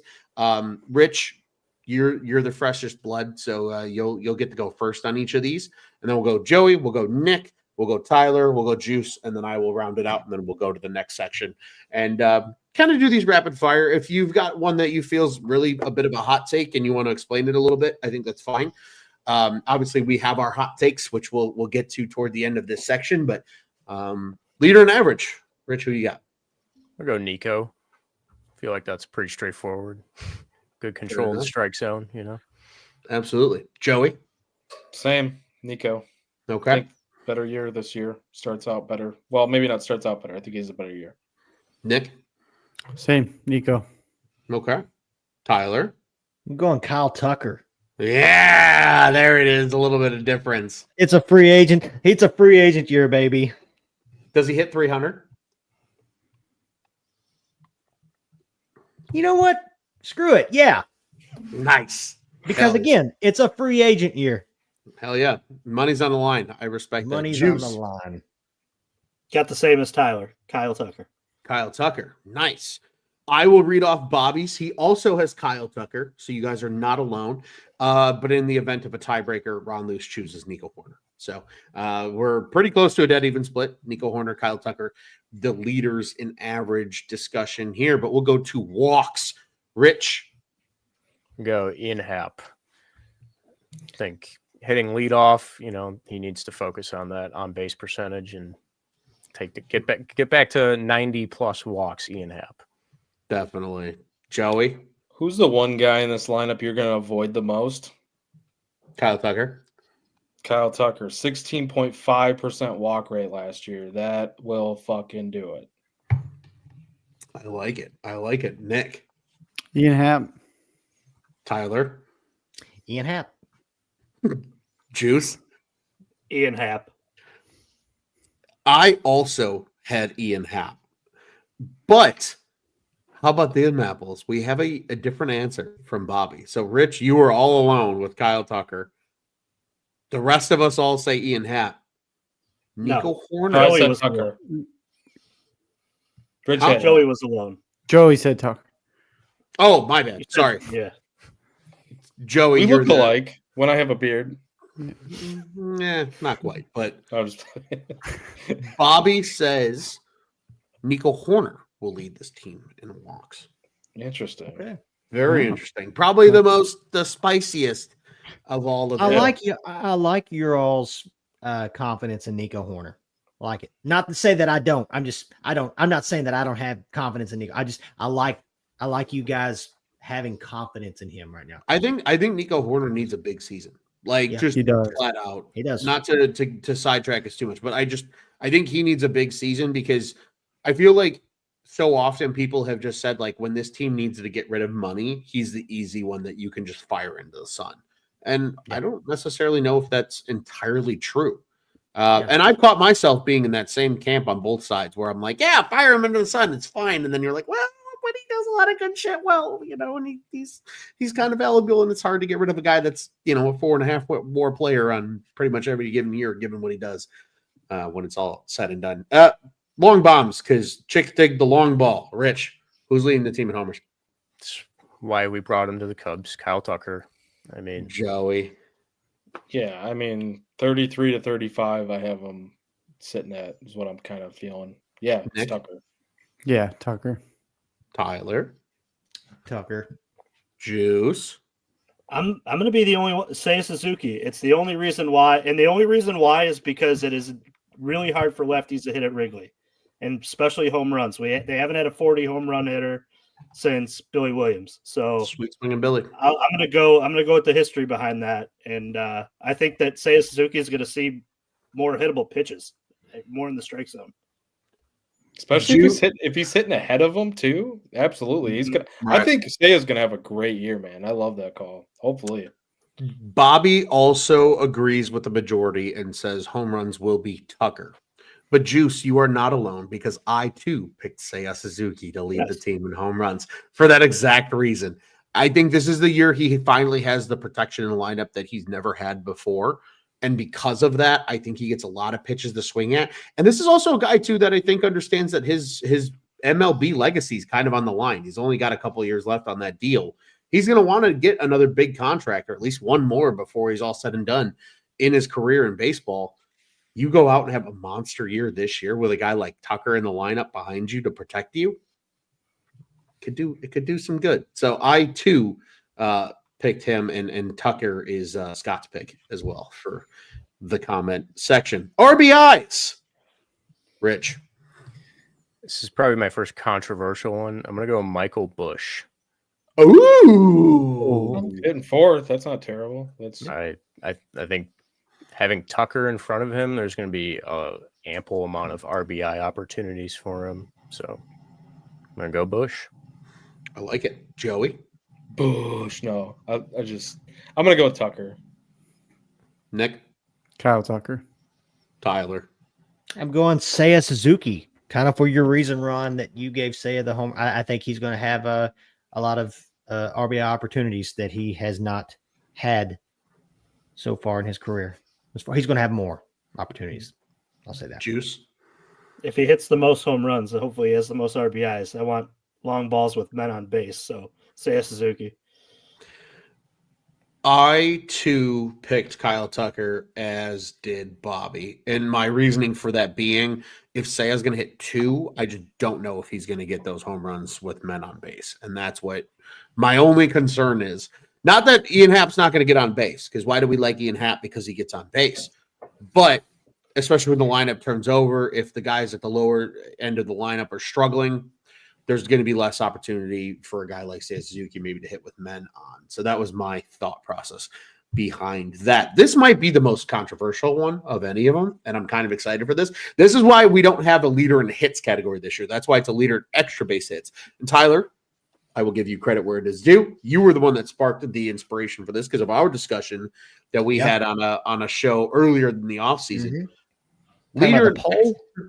Yes, we are talking about the I poll. gotcha. Leader in extra base hits. Rich, who do you got? This might be a quasi hot take. I'm gonna go Pete Crow Armstrong. Okay. It's the right answer. I mean, Tyler, you've brought this up. Like if you just the comp here is like Jarren Duran, like that's like, the best case scenario for Pete Crow Armstrong. He's like a better version of Jarren Duran.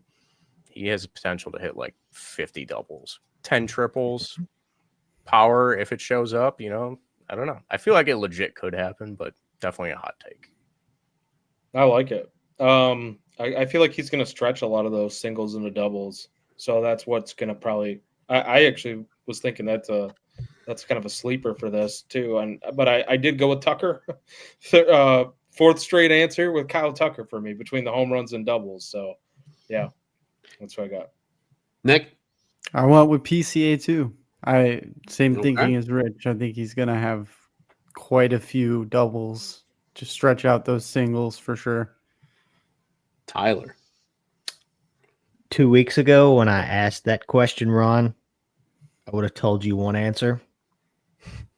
But because it's WrestleMania season, I'm pulling the ultimate swerve, and PCA will be the extra base hits leader because I am putting there's a lot on the line for PCA this year. Not to put pressure on him, there is a lot riding this season on the production of PCA. So with that being said, I think it's PCA. I think that's very correct, by the way. I think he is the – never mind. I'll hold that thought. I don't know if it's a hot take. It wasn't one of my hot takes that I wrote down, but it might be somebody else's, so I'll hold off on it, and I'll elaborate later when I need to. Juice. Pete Crow Armstrong. I also took PCA. Wow. So PCA was the popular I thought I was answer. going to be alone on an island on that one. No, so funny fact. Hey, 2 weeks ago I would have said Tucker. Tyler, in your poll, I actually said PCA. I remember voting explicitly. And my reasoning was I think he's a guy that can give you 10 triples. And if he gives you anything more than 35 doubles and anything close to the power he gives you last year, I think he just outduels Tucker when it's all said and done. And I think a lot of that is because you hit it Wrigley. A lot of those homers might turn into outs because of the way that right field plays at Wrigley Field His for last 81 month, home games.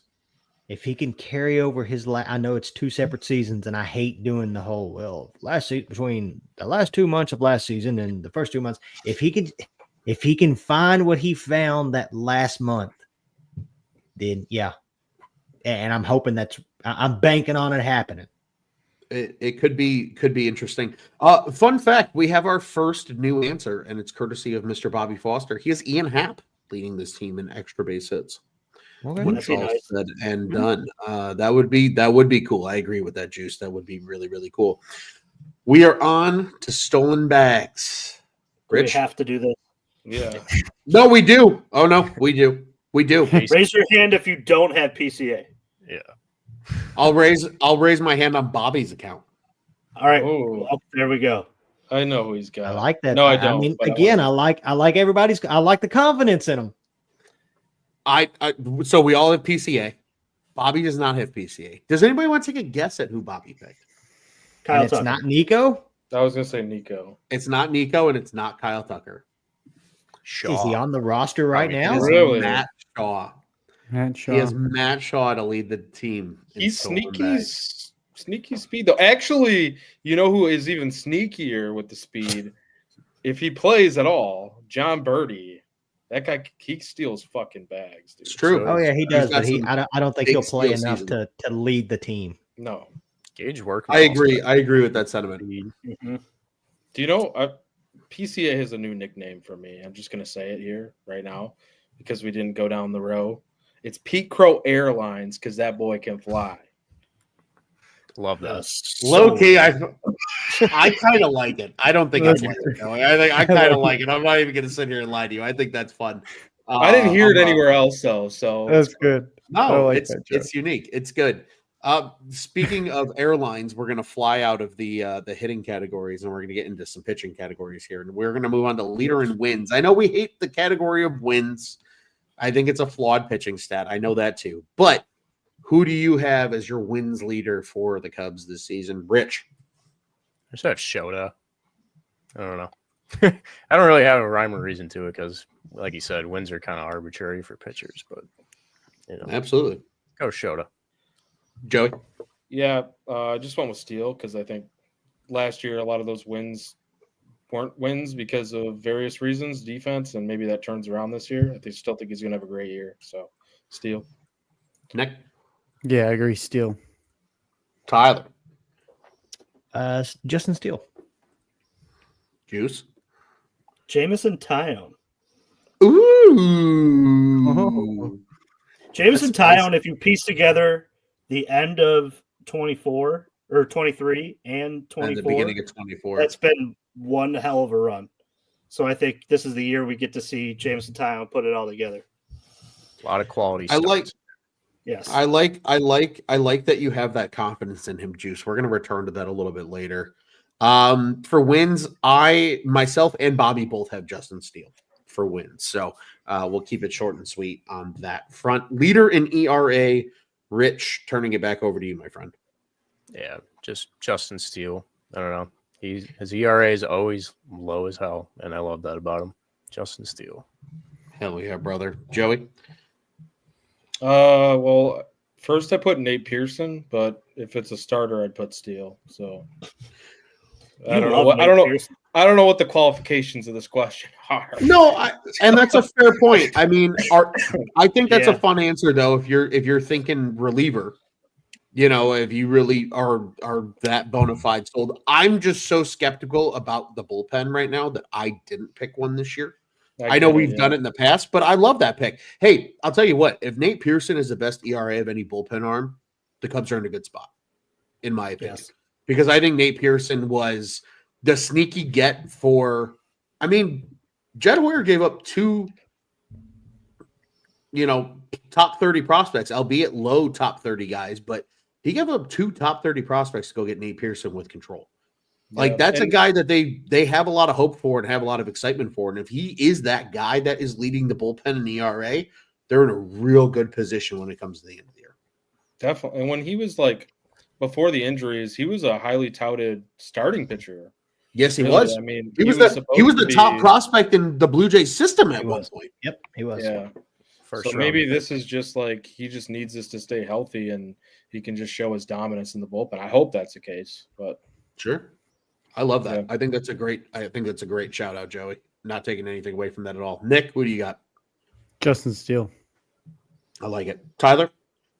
It's Justin Carl Steele's until it's not. I like it. Juice. Steele as a starter, Porter Hodge out of the bullpen. Ooh, I dig that. I had Steele from a starter perspective. I guess if you put a gun to my head and told me a bullpen arm, I would take the bullet because I can't give you one right now. Bobby has Shota. I think Bobby's the only person actually that had Shota the whole way through.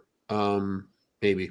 So that's kind of fun. A little bit different when it's all said and done. Two more pitching categories. We're going to get on to leaders and strikeouts. Rich, who is your choice? Ben Brown. I think Ben Brown is going to stay in the rotation for the entire year and rack up Ks. I'd love that. Hell yeah. I'd love that as well. man, Joey, follow that that'd up. be so good if that's the case. And I know strikeout rate wise, Ben Brown was somebody I was looking at for this, but he's only pitched triple-digit innings once in his so far career, so that's a scare for me, is him eventually getting hurt. So this also might give away my next answer for the next question, but it's going to be Steele because I think he's going to rack up the innings. Fair enough. Nick? I have Shota. Nice. Tyler? I'm with Rich. I think it's Ben Brown. Ooh, nice. Juice. Jameson Tyone, but if we're gonna go K per 9 from the starter, I'm gonna go Matthew Boyd because in his small sample size, he struck out 9.4 per 9. Spicy. Absolutely spicy. Bobby has Steele leading the team in Ks. I have Shota leading the team in Ks. So a little bit of difference there when it's all said and done. Leaders in innings, Rich, who do you have? Justin Steele. I think he returns to his 2023 Iron Man status. I like it. I like it a lot. Joey? Yeah, I remember last year, I think before the season started, I want to say his goal was 180 innings. I don't remember if he quite hit that or not, but I know he did spend some time out, and I think he gets to that 180 innings plus this year, so Justin Steele. Hell yeah. Nick? Yeah, I also have Justin Steele. Tyler? I got Justin Steele as well. Juice? JMO. Bobby High on J-Mo. has Jameson I Tyone. always high on JMO. Bobby has Yeah, I was Jameson going to say, you're Tyone. pretty up on J-Mo this year. I remember you Are were you last throwing year. Too, Jameson I was out last there so year. much Yeah. because you think that me and him don't get along, and that's what you're trying to do, Juice? That's it, ain't it? That's exactly what it is, Tyler. You're trying to give He me a got so snap. mad he I'm glitched. good. We're good. We're We're good. good. We're good. Well, I'll tell you what, Juice, you are not alone because Bobby also took Tyone in innings. And we'll double down on that because I also took Tyone in innings as the leader this year. So 3 people right. thinking that Jameson Tyone leads this team in innings pitched. Gentlemen, Scott also has Tyone in innings pitched. Dude, so there's Scott and I, since Patrick Wisdom has left, we're right on the same on the page. same page. That's all it And took. I'll tell you what, guys. I want to open up the floor here. I am going to pause and briefly bow out for a half a second here. So, Rich, I want to open up the floor to you for the start of the spicy takes. Do you have 1 or do you have 2? I think I have 1. My other You one's have not 1. that. Yeah. Fair enough. Well, the floor is yours, my friend, and I will be right. I think Pete Crow Armstrong leads the league in steals. Okay. I don't know, not too spicy. I feel like it's it's realistic, but I don't know. I feel like he overtakes Well, hey, Ellie. You could say it's spicy because you've got everybody's jumping on the Ellie De La Cruz possible MVP thing right now. So yeah, it's a good Yeah. take. Yeah, I think what makes it spicy too, not just his speed, but like the fact that he needs to play well enough offensively Yeah. to play as many games to be Yes. able to lead the league in steals. So like That average and on base percentage has to be on point for that to happen. So yeah, good take. I like Spicy. it. Spicy. Me too. If we're going in order, my spicy take, which isn't even really that spicy, and you guys know I was talking about this last show. I think Miguel Amaya is a legit offensive guy this year. Yeah, you did say yeah. I have a slash line here, and I feel like if he does this, that opens up. Instead of having 2 to 3 possible weaknesses in your lineup of question marks, I feel like maybe you're down to 1 or 2. I have a 260, 330, 430 slash line with maybe 15 home runs, a 760 OPS, and over a 100 WRC plus for Miguel Amaya this year. So that's I that's would my take that all day. hot Yeah. take. That Right would be oof. That'd be awesome. It would be an awesome. I feel like he's That's been a s- using the opposite field a lot this spring. Lot. Yeah. It's just I think is like, and I was talking about this with Tyler and Ron the last show, but like just since he made things like a lot quieter, just his without the leg kick, the lack of needing to stride and needing to get that timing, like the power for a catcher, especially like having the strong legs and just weight transferring, like using your hips and using your legs, that goes such a long way for a hitter when you're able to do that and really just work your core better. I just think he found something and something clicked. And that's one of the guys that where it's like you look at spring training and spring training might not, it's never really like, oh, this guy's doing good in spring training. But because he took off the second half of last year and then carried it into this spring training, I'm with it, man. I think Miguel Amaya, he was my breakout pick last year. That was completely fucking wrong. Yeah. But Yeah, let's double try it down, again. Joe. Yeah. No, but honestly, I think like for him, like quiet should be his all-around game. Think about it this way. He needs to be quieter when receiving pitches too behind the plate. True. Framing. He also needs to be a lot quieter when he's blocking behind the plate. A lot less herky-jerky and smoother behind. I think quiet's a perfect metaphor or adjective for him to just take to his game on all facets. And hey, to like kind of add on to that, Juice, if we're quiet about his defensive play this season, that's a good thing. A good thing. Yeah. I remember us being outraged, talking. Yeah. There was one game in particular where all of us were in the group chat and just going nuts. Like, dude, you can't be doing this. It was like 2 or 3 in the game and just completely It was ruined probably it. it was the 9-9-9 game against the Diamondbacks, and then there was a game not much longer after that, I believe, against the Brewers. I will he did say get though, better though. He did. That's what He I was did. going to say. Throughout the year, because that was pretty early in the year, he started to really figure it out. And I think throwing guys out was also the thing that he kind of had issues with. That needs to really improve too. But nobody's really throwing guys out anymore because guys, they just steal left and right, it feels like. Joey, besides Amaya breaking out, well, did you have a second one that I tragically missed? I just didn't write anything down, so no, not right now. That's fair. No, So, I yeah. honestly respect it. I just wanted to. You think my memory goes back that far? No. I just wanted to make sure, man. Hey, I just wanted to make sure because we're getting some good spicy takes in the comments that I want to share here toward the end. But I believe as we continue to go around the horn, Nick, you are up next. Your spicy takes. Yeah, I also have a spicy PCA take. I think he'll become one of the top Cubs, and he's going to make the All-Star team. Ooh, Like that. I would like that. Damn, we're gonna have a good year if that's the case. Love it. Well, I have 2. That's okay. My first one, the closer by the end of the season is not currently on the roster. It's probably a good sign. I think they make a move for a closer by the trade deadline. So they're buying a closer, so they're winning. Yes, that's a good. That's the plan. All right. That's the plan. All right. And the second one, guys, there will be a Cubs contract extension before the end of the year, not named Kyle Tucker. Oh, Justin Steele.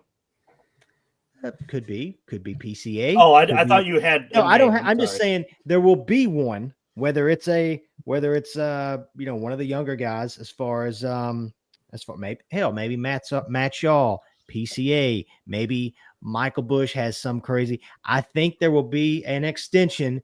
Not to go back to what we were talking about at the beginning of the episode for the first 45 minutes, but I think it will be used going into the offseason almost as a distraction because they're not possibly going to get Kyle Tucker back.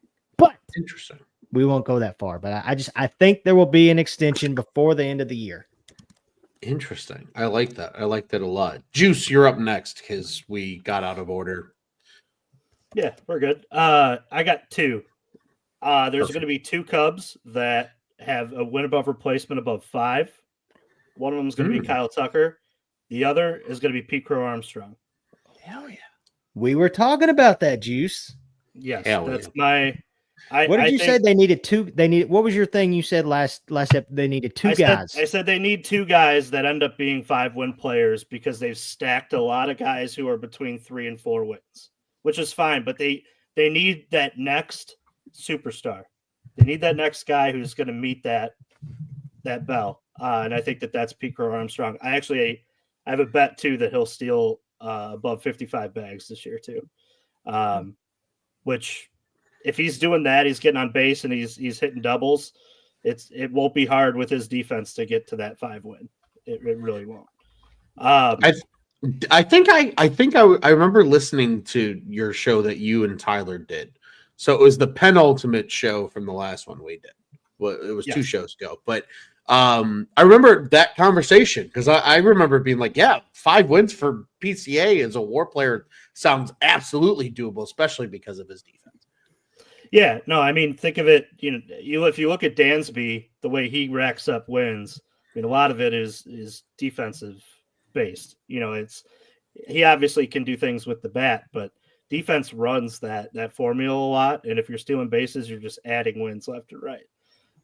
So I do think that.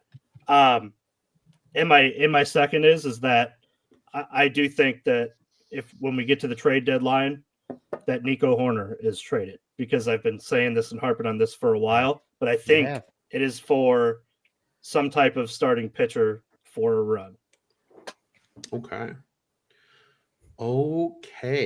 We love that. Hey, so Bobby only provided one, and I'm going to start with his, but I think it's interesting. Tyler, it almost ties into yours a little bit. Like, you started to speak, and I thought you and Bobby were going to say the same thing, and I was going to be appalled if it was going to be the same thing. It wasn't, but it does involve the closing situation for the Chicago Cubs. Okay. According to Mr. Bobby Foster, the Cubs closer to finish the season is on the roster. In fact, right now, he's in the starting rotation, according to Bobby Foster. He is Ben Brown as the team's closer by the end of the season, and that is his hot take. It's spicy. It's a fun one. I like it a lot. I'm here for it. Not going to lie, it's a good one. I'm all about it. Would it also be spicy to say that I think that Matthew Boyd is going to win some people over here in Chicago a lot more? I think he's. I don't think that's that spicy. I think he's gotten a really bad rep from the Cubs Twitter and a lot of the articles that have been written. But I liked watching what he did, changing his slider with the curveball, things like that. I think that he's going to win some Cub fans over. What he did when he came back from injury last year with the Guardians, he was electric. I mean, he couldn't pitch that many innings because he was on a limited and he wasn't really stat stretched out, I don't think. Especially in the postseason, they didn't want him to go too deep. Out in the postseason. Dude, he was striking out. You're, completely right with the K per 9 stuff. I mean, 10.2 or 10 point. I forgot what I said. I just looked it back up to remember. It was hot, regardless. It was a good number. Yeah, if he's healthy, 10.4 per 9. Yeah, that's crazy. That's a good number. A couple of spicy takes here from Scott. There's another one from our friend Darren, but I'm going to save it until I share mine because, Joey, it actually ties into a question that you proposed that I think we're going to insert before we get to team record. I think because it'll make it a little bit fun. His spicy take: Cubs have 3+ All-Stars, and Amaya is the starting catcher on the All-Star team. That's a spicy take that we will happily take if it's true. Hot take number 2, to piggyback off of Juice's, Nico is traded for Nolan Arenado at the deadline. That's a spicy one. Spiciest take of the night. That might be the spiciest take of the night, and it actually contradicts my spicy take. So we're going to get into mine. My first one is that Matt Shaw wins NL Rookie of the Year. Okay.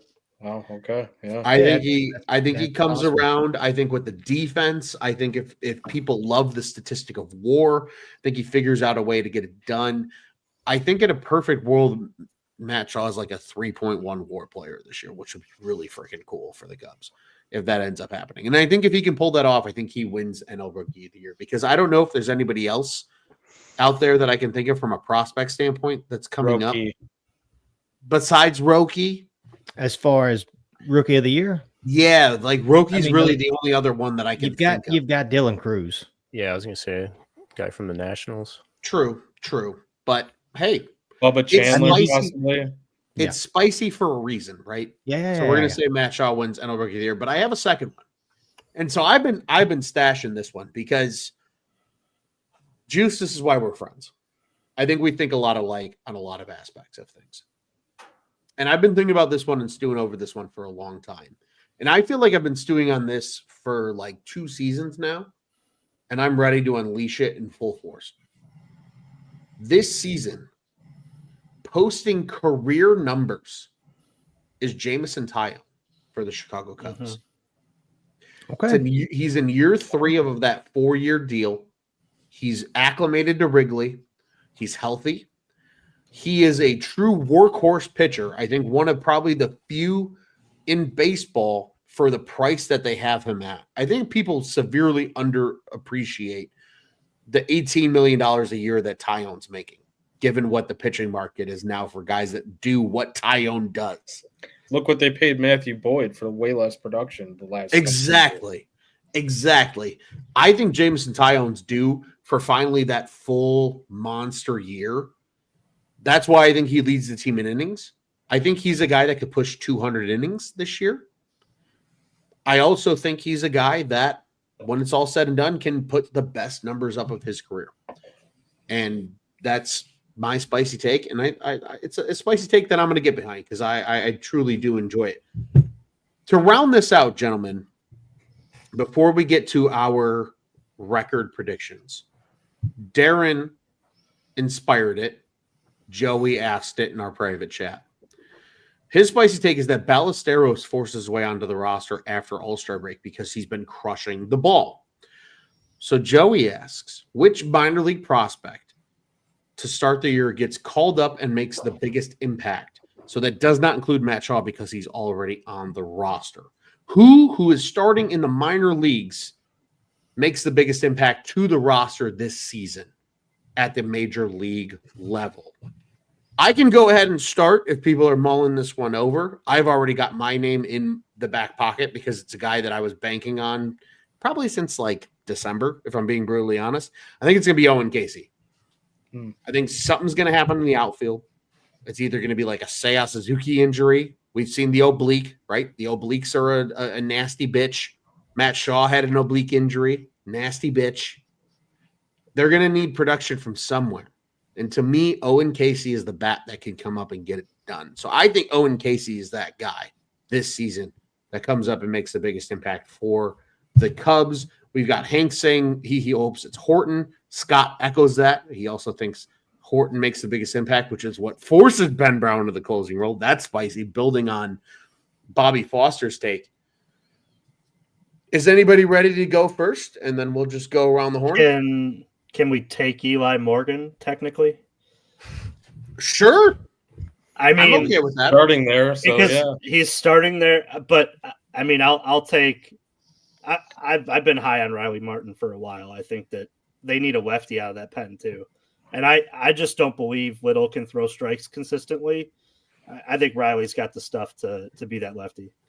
Fun fact about Riley Martin: a close friend of mine knows Riley Martin actually because he grew up in southwestern Illinois near St. Louis, and he went to Quincy University, and he's kind of an Illinois staple of sorts. So I've known about Riley Martin for a long time, and I'm there with you, Juice. He's the type of guy with that as a lefty. He's put up really good numbers over the course of his career so far in the minor leagues, especially in a bullpen that is just craving lefties. Because of how it's designed and built up, he's absolutely a guy that I think with the right start to the 2025 season could absolutely get a look at Wrigley before it's all said and done. I don't want to sidetrack us too much, but what are you guys' thoughts on Caleb Thielbar? Because I feel like if there's one, like you said, Juice and Ron, you guys, if there's one spot in the bullpen that I'm truly worried about, I'm worried about it all because it's a bullpen and you should be worried about bullpens. But It's definitely the lefty spot because I feel like he didn't really address it that much from last year when Drew Smiley was like your guy going into it. I don't know. They just don't do much with the lefty Jed- spot. Jed Hoyer must love the righty split guys. Yeah, that's the Instead only of, thing I could think dealing too. with the left-handed. Because I mean, look at how the bullpen's been built. Like since Theo's left, it's been He's got guys two who types. are right-handed good against splits. Yeah, guys who don't throw hard in the right-handed splits. The No, Mark no, no. Leiter, the Mark Leiter types, like really good with lefties, but right-handed. Uh-huh. Yeah, It's the Mark Leiter types who throw a split that keeps lefties off balance. And it's the Tyson Miller types that throw the fastball sweep combo. That's Jed Hoyer's two types of relief pitchers. yep. But that's the thing. Like the guys that he's picked over the last couple of years have not thrown hard enough to really have to the difference on having a guy who throws 100 and has the sweeper makes that sweeper so much better. When the sweeper is only a few miles per hour less than the it doesn't matter. You just spit on it and wait for the fastball. Yeah, it's not as effective. It's just not. Definitely. I wish he would just go out and get guys who throw 101. That's what this game is now. It's That'd be nice. And maybe that the thought is you got Porter who will be throwing hard, Merriweather and Pearson, and maybe they get some of that, but they don't have they have more this year than they've ever had. I'll say. Yeah. And if Neely's up, like Jack Neely or Palencia, like you were saying earlier, Rich, those are a couple of guys that really do throw smoke. Like Jack or Palencia in particular, like what's he throwing, 100 in spring training or something? Like, Yeah, guys that can throw hard. He's just limited. inconsistent too. It just makes me think of when they had remember they drafted Burl Caraway, and we were like, that guy throws 102. Pray to God, and he's left-handed. Look how that worked out. Guy can throw a strike. Yeah. It'd be that way, man. It absolutely be that way. So Juice, we had your answer with Eli Morgan. Joey, did you entirely answer the question or did you deviate? No, I didn't answer. Or sorry, Rich? Riley Martin was Juice's. Yeah, I kind of went 2 there. My bad. No, that's for okay. I'll pick Riley Martin. Okay. I was gonna say because we got to get to the rest of the 4 of you. I chose mine and Owen Casey. So I just want to make sure that we answer the question at hand. So Rich, who's your minor leaguer that's coming up and making the biggest impact? Honestly, I think Jack Neely. Okay. That guy's strikeout numbers are absolutely disgusting in the minor leagues. And, he came up and only pitched in 6 games last year. And I feel like people got a bad impression because his numbers look really ugly, but he really only had 2 bad outings. I don't know. I feel like after making his big league debut and going through a spring training with the Cubs, he should be more comfortable. And hopefully when he gets called up, he just stays up and uses his disgusting slider to strike out 1 million people.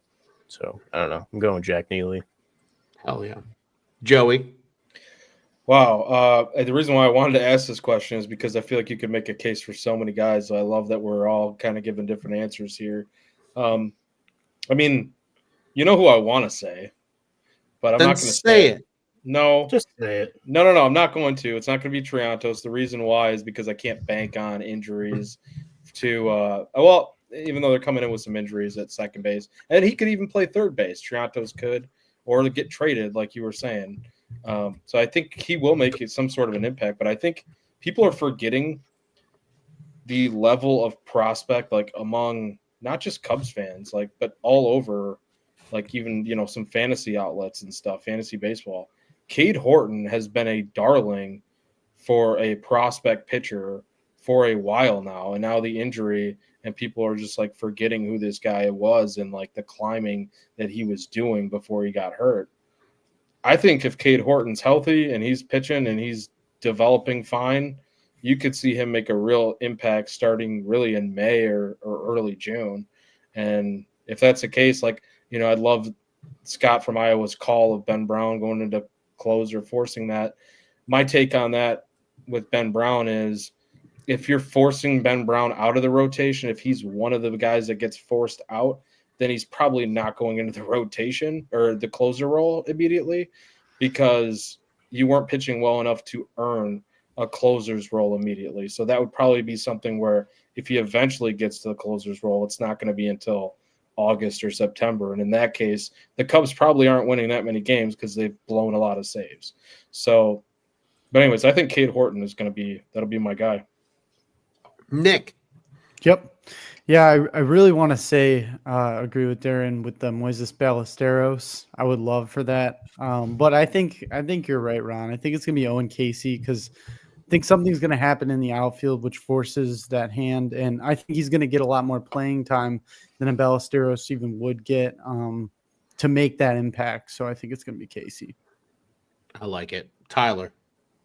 I'm jumping on the Cade Horton train, but I think he kicks Matt Boyd out of the rotation, and Matt Boyd becomes one of your lefty guys, kind of like Drew Smiley was. That's really expensive for that. You've been So is Smiley, though. It'll Tyler- be aggravating, but it might work.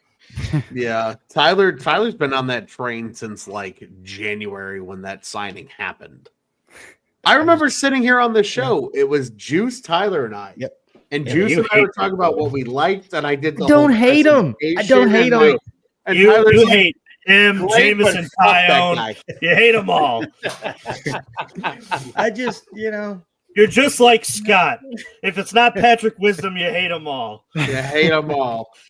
All Oh, right, man. gentlemen. Well, we have crossed the 2-hour mark. It's been an incredible show, but we have one more thing to get to. And Darren quickly says here he agrees with Joey on Brown, unless Brown is giving it a 2 or so innings, lights out, then getting hit hard in his starts.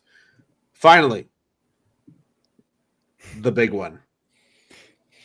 Team record. What say you, Rich? You get put on the spot to start this thing off. How many games are the Cubs winning this year, Rich? I'm gonna go with 90. Ooh. I think they crack 90. I think it's barely good enough to win the division. I think they do it. I think they do it this year. Joey. Man, I hope, pray, please, dear God, be right, Rich. Yeah, I just think that the pitching ultimately is going to be their undoing. Even though I'm saying Cade Horton makes the biggest impact, I think starting pitching is still a weakness. And I hope, Juice, I hope you're right about Tyone. Tyler, I hope you're not right about Boyd. I hope a lot of things, but hoping and wishing and then shitting. Joey, we need a number. 86 and 76, and they're not making the playoffs. Okay, there it is. Nick. Yeah, I've gone the Rich route before. I was burned on it. So I'm actually gonna go 83 and 79. I don't have I don't have too much 83 again? Oh, Yeah. 3 in a row? That's That'd a be- spicy take, Nick. be heartbreaking. That's the spicy take. Yeah. It's gonna be 3 in a row. Yeah.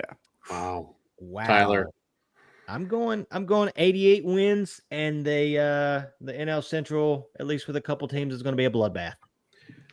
88 is Scott's number as well. He truly thinks that. He says max 93, min 83. Sure, I would say the same thing with a min and a max. Neither here nor there. Juice, what do you got? 85, and I have them at 85 and a half on the over under. I have a bet on the 85 and a half. So I think Okay. they're going to hit the under. You're I don't gonna think playoffs. And I'm barely on the over. Yeah. you're gonna ride it. You're gonna ride it. Hank says he's I'm, with Nick. trust me, I'm praying that I'm wrong. I Same just here. Yeah. Please let Guys, this be if just a this cold is the take that we third play at the straight end of the season of season. 80 wins. Can I say, if you're betting on win totals, do not take Juice's advice. If you have them at 85 and a half wins and they're at 85 and a half, don't bet over or under. Just don't bet it. But we're going to do it because we're Cubs fans. Yeah, but Juice is dangerously good at predicting this. He has been for multiple seasons now. So like Yeah, either worries. fade Juice or fade Juice, and if you fade Juice, be conservative and take the over if you can get like an alt line. That would be my recommendation if you're going to bet. I want to sum this up now that I said that I think they're going to win 85 games. I think we are entering an extremely shaky time as a Cub fan. Like you're looking at this year being the catalyst of the fork in the road, and this could go really well, and we're ascending, or we're looking at a new GM. We're looking at a lot of new going into I can agree with that, Juice. There is a lot riding on this season. If this season does not go well, I agree with you, Juice. I think we're about to hit the dog seasons. The positive thing could be, though, that if it doesn't go well, maybe we go for much cheaper. Well, maybe. I doubt it because they will never lower the prices on us because they're assholes. They're still going to go to the park. Here's the thing. If you are all right, I know we're shitting on Jed Hoyer a little bit, and for rightfully so at certain points of the show. Someone else comes in. Do you feel confident? Like, it could be a lot worse, whoever they bring in, trying to manage we can kind of spend here, we can't spend here, and then I'm actually worried. I'm very worried. My fear isn't who they bring in; it's the aftermath of losing Jed Hoyer on his own terms, like them offering him a contract, and leaking out that they offered him a contract. It's gonna look Jed so bad. Going, I'm good. I want to leave here. Then what kind of GM candidate do you at that point attract? What? Yeah, with all the behind the scenes. Let's not even think about. I don't want to think about it. Yeah, that could GM, be it's like doomsday scenario. Like they bring in more of a yes man. Tom Ricketts goes, well, look at all these prospects that are coming up. Just throw them in the starting roles. That becomes a media circus at that point too. That's true. That's where we come in and hold. Yes, I was just going to say it's media circus comes on tap. It is good, but we all want good baseball. We all want to cover a good team. Speaking of things that we're good with, Darren says Nick is just out here being honest. Hank was with him on the 83 wins, but we have some positivity in the comment section. Steve says 90. Dansby's going to have a really good year if he's healthy. Jay with the most optimistic answer, 93 wins. Going back to some of our predictions here, I still have mine. Bobby still is. I'm on the boat of 86 wins. Joey, I believe that was you. 86 and 76. That's why I have them at. But I think that's good enough to get them in the postseason. I think the NL Central is a big enough shit show this year that gets you by if it comes down to that, especially if they have a rough April. Because I'll tell you what, and Tyler, your good friend Mr. Jeff Radamitz had this point on that setup man spaces a little bit earlier this evening. They were horrendous against the NL Central last year, the Cubs. The only team they had a winning record against was the Pirates at 9-8. That's crazy. At least if you beat the shit out of your own division and you're bad against everybody else, you can sneak by with 86 wins and get in the postseason. So my 86 is like hey, I think the division is going to be dog shit to begin with, and you can still get by with 86. Whereas Bobby is a little more optimistic. He's 91 and 71 is where he has the Cubs at. So Bobby is more on the optimistic side when it is all said and done. Ron, real quick, here. If you pick them to be in the playoffs, do they win a playoff series? No. Well, then who's hot at the right time? Yeah, maybe. It's tough to ask. I think they could. I think it depends on the matchup. 100%. Truthfully, it's the Dodgers are done. I say no. I don't. But it wouldn't be the Dodgers because they would be a division. No, it would be So can I take back my not the playoffs, because I do agree with you, Ron. I think they can make it at 86 wins, and I also think that the third wild card, even though I don't think that would have won it this last year at 86, I think they could still take that third wild card with 86, depending on how things shake out. So I'll just predict the number, but I think that's borderline like. So if they're the third wild card team and they win a series, then they get to see the Dodgers, and then it's all shit. And then you're done anyway. Yeah, but that's okay. We have one final really important question here. Is the England going to be served at Wrigley Field? If it's not, we're sneaking it in. So yeah, I don't think it is. I don't think it's on the list. I don't think it is either. I actually looked. Damn it. You never. Got sneaky. Well, hey, No. I'm taking my backpack cooler, and we're gonna pregame it on opening day, and we won't need it inside because we'll just be feeling good when we enter. I like that idea. Pre-games are always fun. Speaking of pre-games and post-games and all that good shit, Cubs on Tap is back with everybody this season. Sundays, Tuesdays, and Thursdays guaranteed.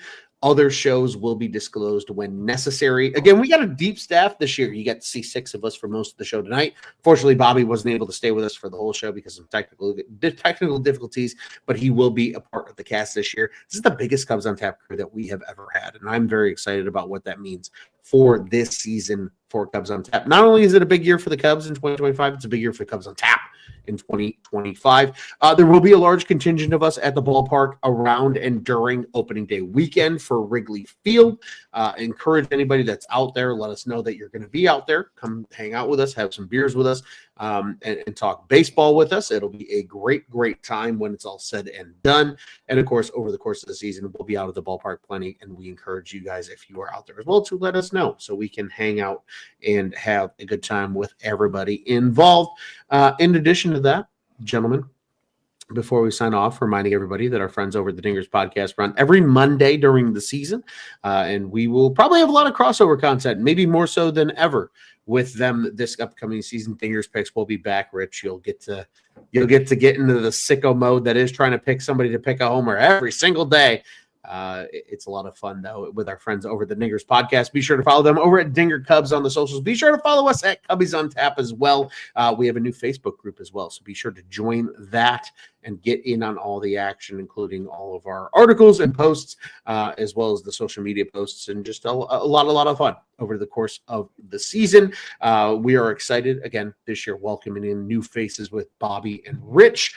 It's going to be a lot of fun having them as a part of the group, and you know the normal hooligans that are here. Otherwise, be sure to follow everybody on the socials at Rich_Ebbs. EBS is Rich Everwine.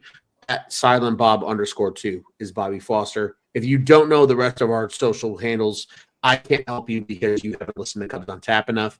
But you can always find them in the podcast descriptions, and you will also be able to find Rich and Bobby in those podcast descriptions as well. Bulls, Bears, Blackhawks. You guys know the drill. OnTapSportsNet.com, at OnTapSportsNet on the socials. The OnTap Sports Net. Go and check out what's on tap in Chicago sports, boys. The next time we see Cubs baseball, because today was the last spring training game here on Tuesday, March 25th, it actually counts again, I guess, technically, but it really counts this time. And what a better birthday present for Ron Luce than baseball starting on Thursday, March 27th. It's going to be a good one. And boys, I'm graduating. It's the big 3-0 for Ron Luce. So we're gonna celebrate hard. We're gonna have a lot of fun with it. But this was an incredible show. Appreciate all of you guys tuning in as our listeners in our comment section. Appreciate our panelists for being a part of a 2-hour, 15-minute episode. This is always a banger, but it's a fun one that we'll look back on when the season's over. And all is said and done, be sure to be on the lookout over the course of the season. Cubs on Tap content is going to be coming. It's going to be at the ballpark. It's going to be in shows like this, and it's going to be all over the place, but it's going to be a hell of a lot of fun. The roller coaster starts now, folks, and it's time to get on. And we hope you enjoy the ride, and we hope you enjoy it as a part of Cubs on Tap. Without further ado, gentlemen, what do you say? We get out of here the only way we know how at Cubs on Tap? It's here, baby. It's here. Less than 2 days away, we get to see our guy, Justin Balls of... Last week was a fluke. Last season didn't count. Thursday, it counts. Justin Balls of Steel goes snake hunting in Arizona. Have you guys ever had snake? Have you guys ever had snake? Not bad. It's delicious. It's not bad. And I plan on eating it every freaking night this weekend. I tell you who's not going to be eating snake though, is those idiots up north, the St. Louis losers. And I tell you what, guys, we get 162 times this year to proudly say, with a big smile on our face, F the Cardinals. And fuck 9-10 start times. Oh, God. That too. Brutal opening day start. That too. And what do you say? Yingling is now legal in Illinois. It's legal. It's always been legal in Illinois, brother. They just never distributed. Okay, same. 4 letters, 1 word. He's so stupid. Yeet. Oh, let's go Cubbies, baby.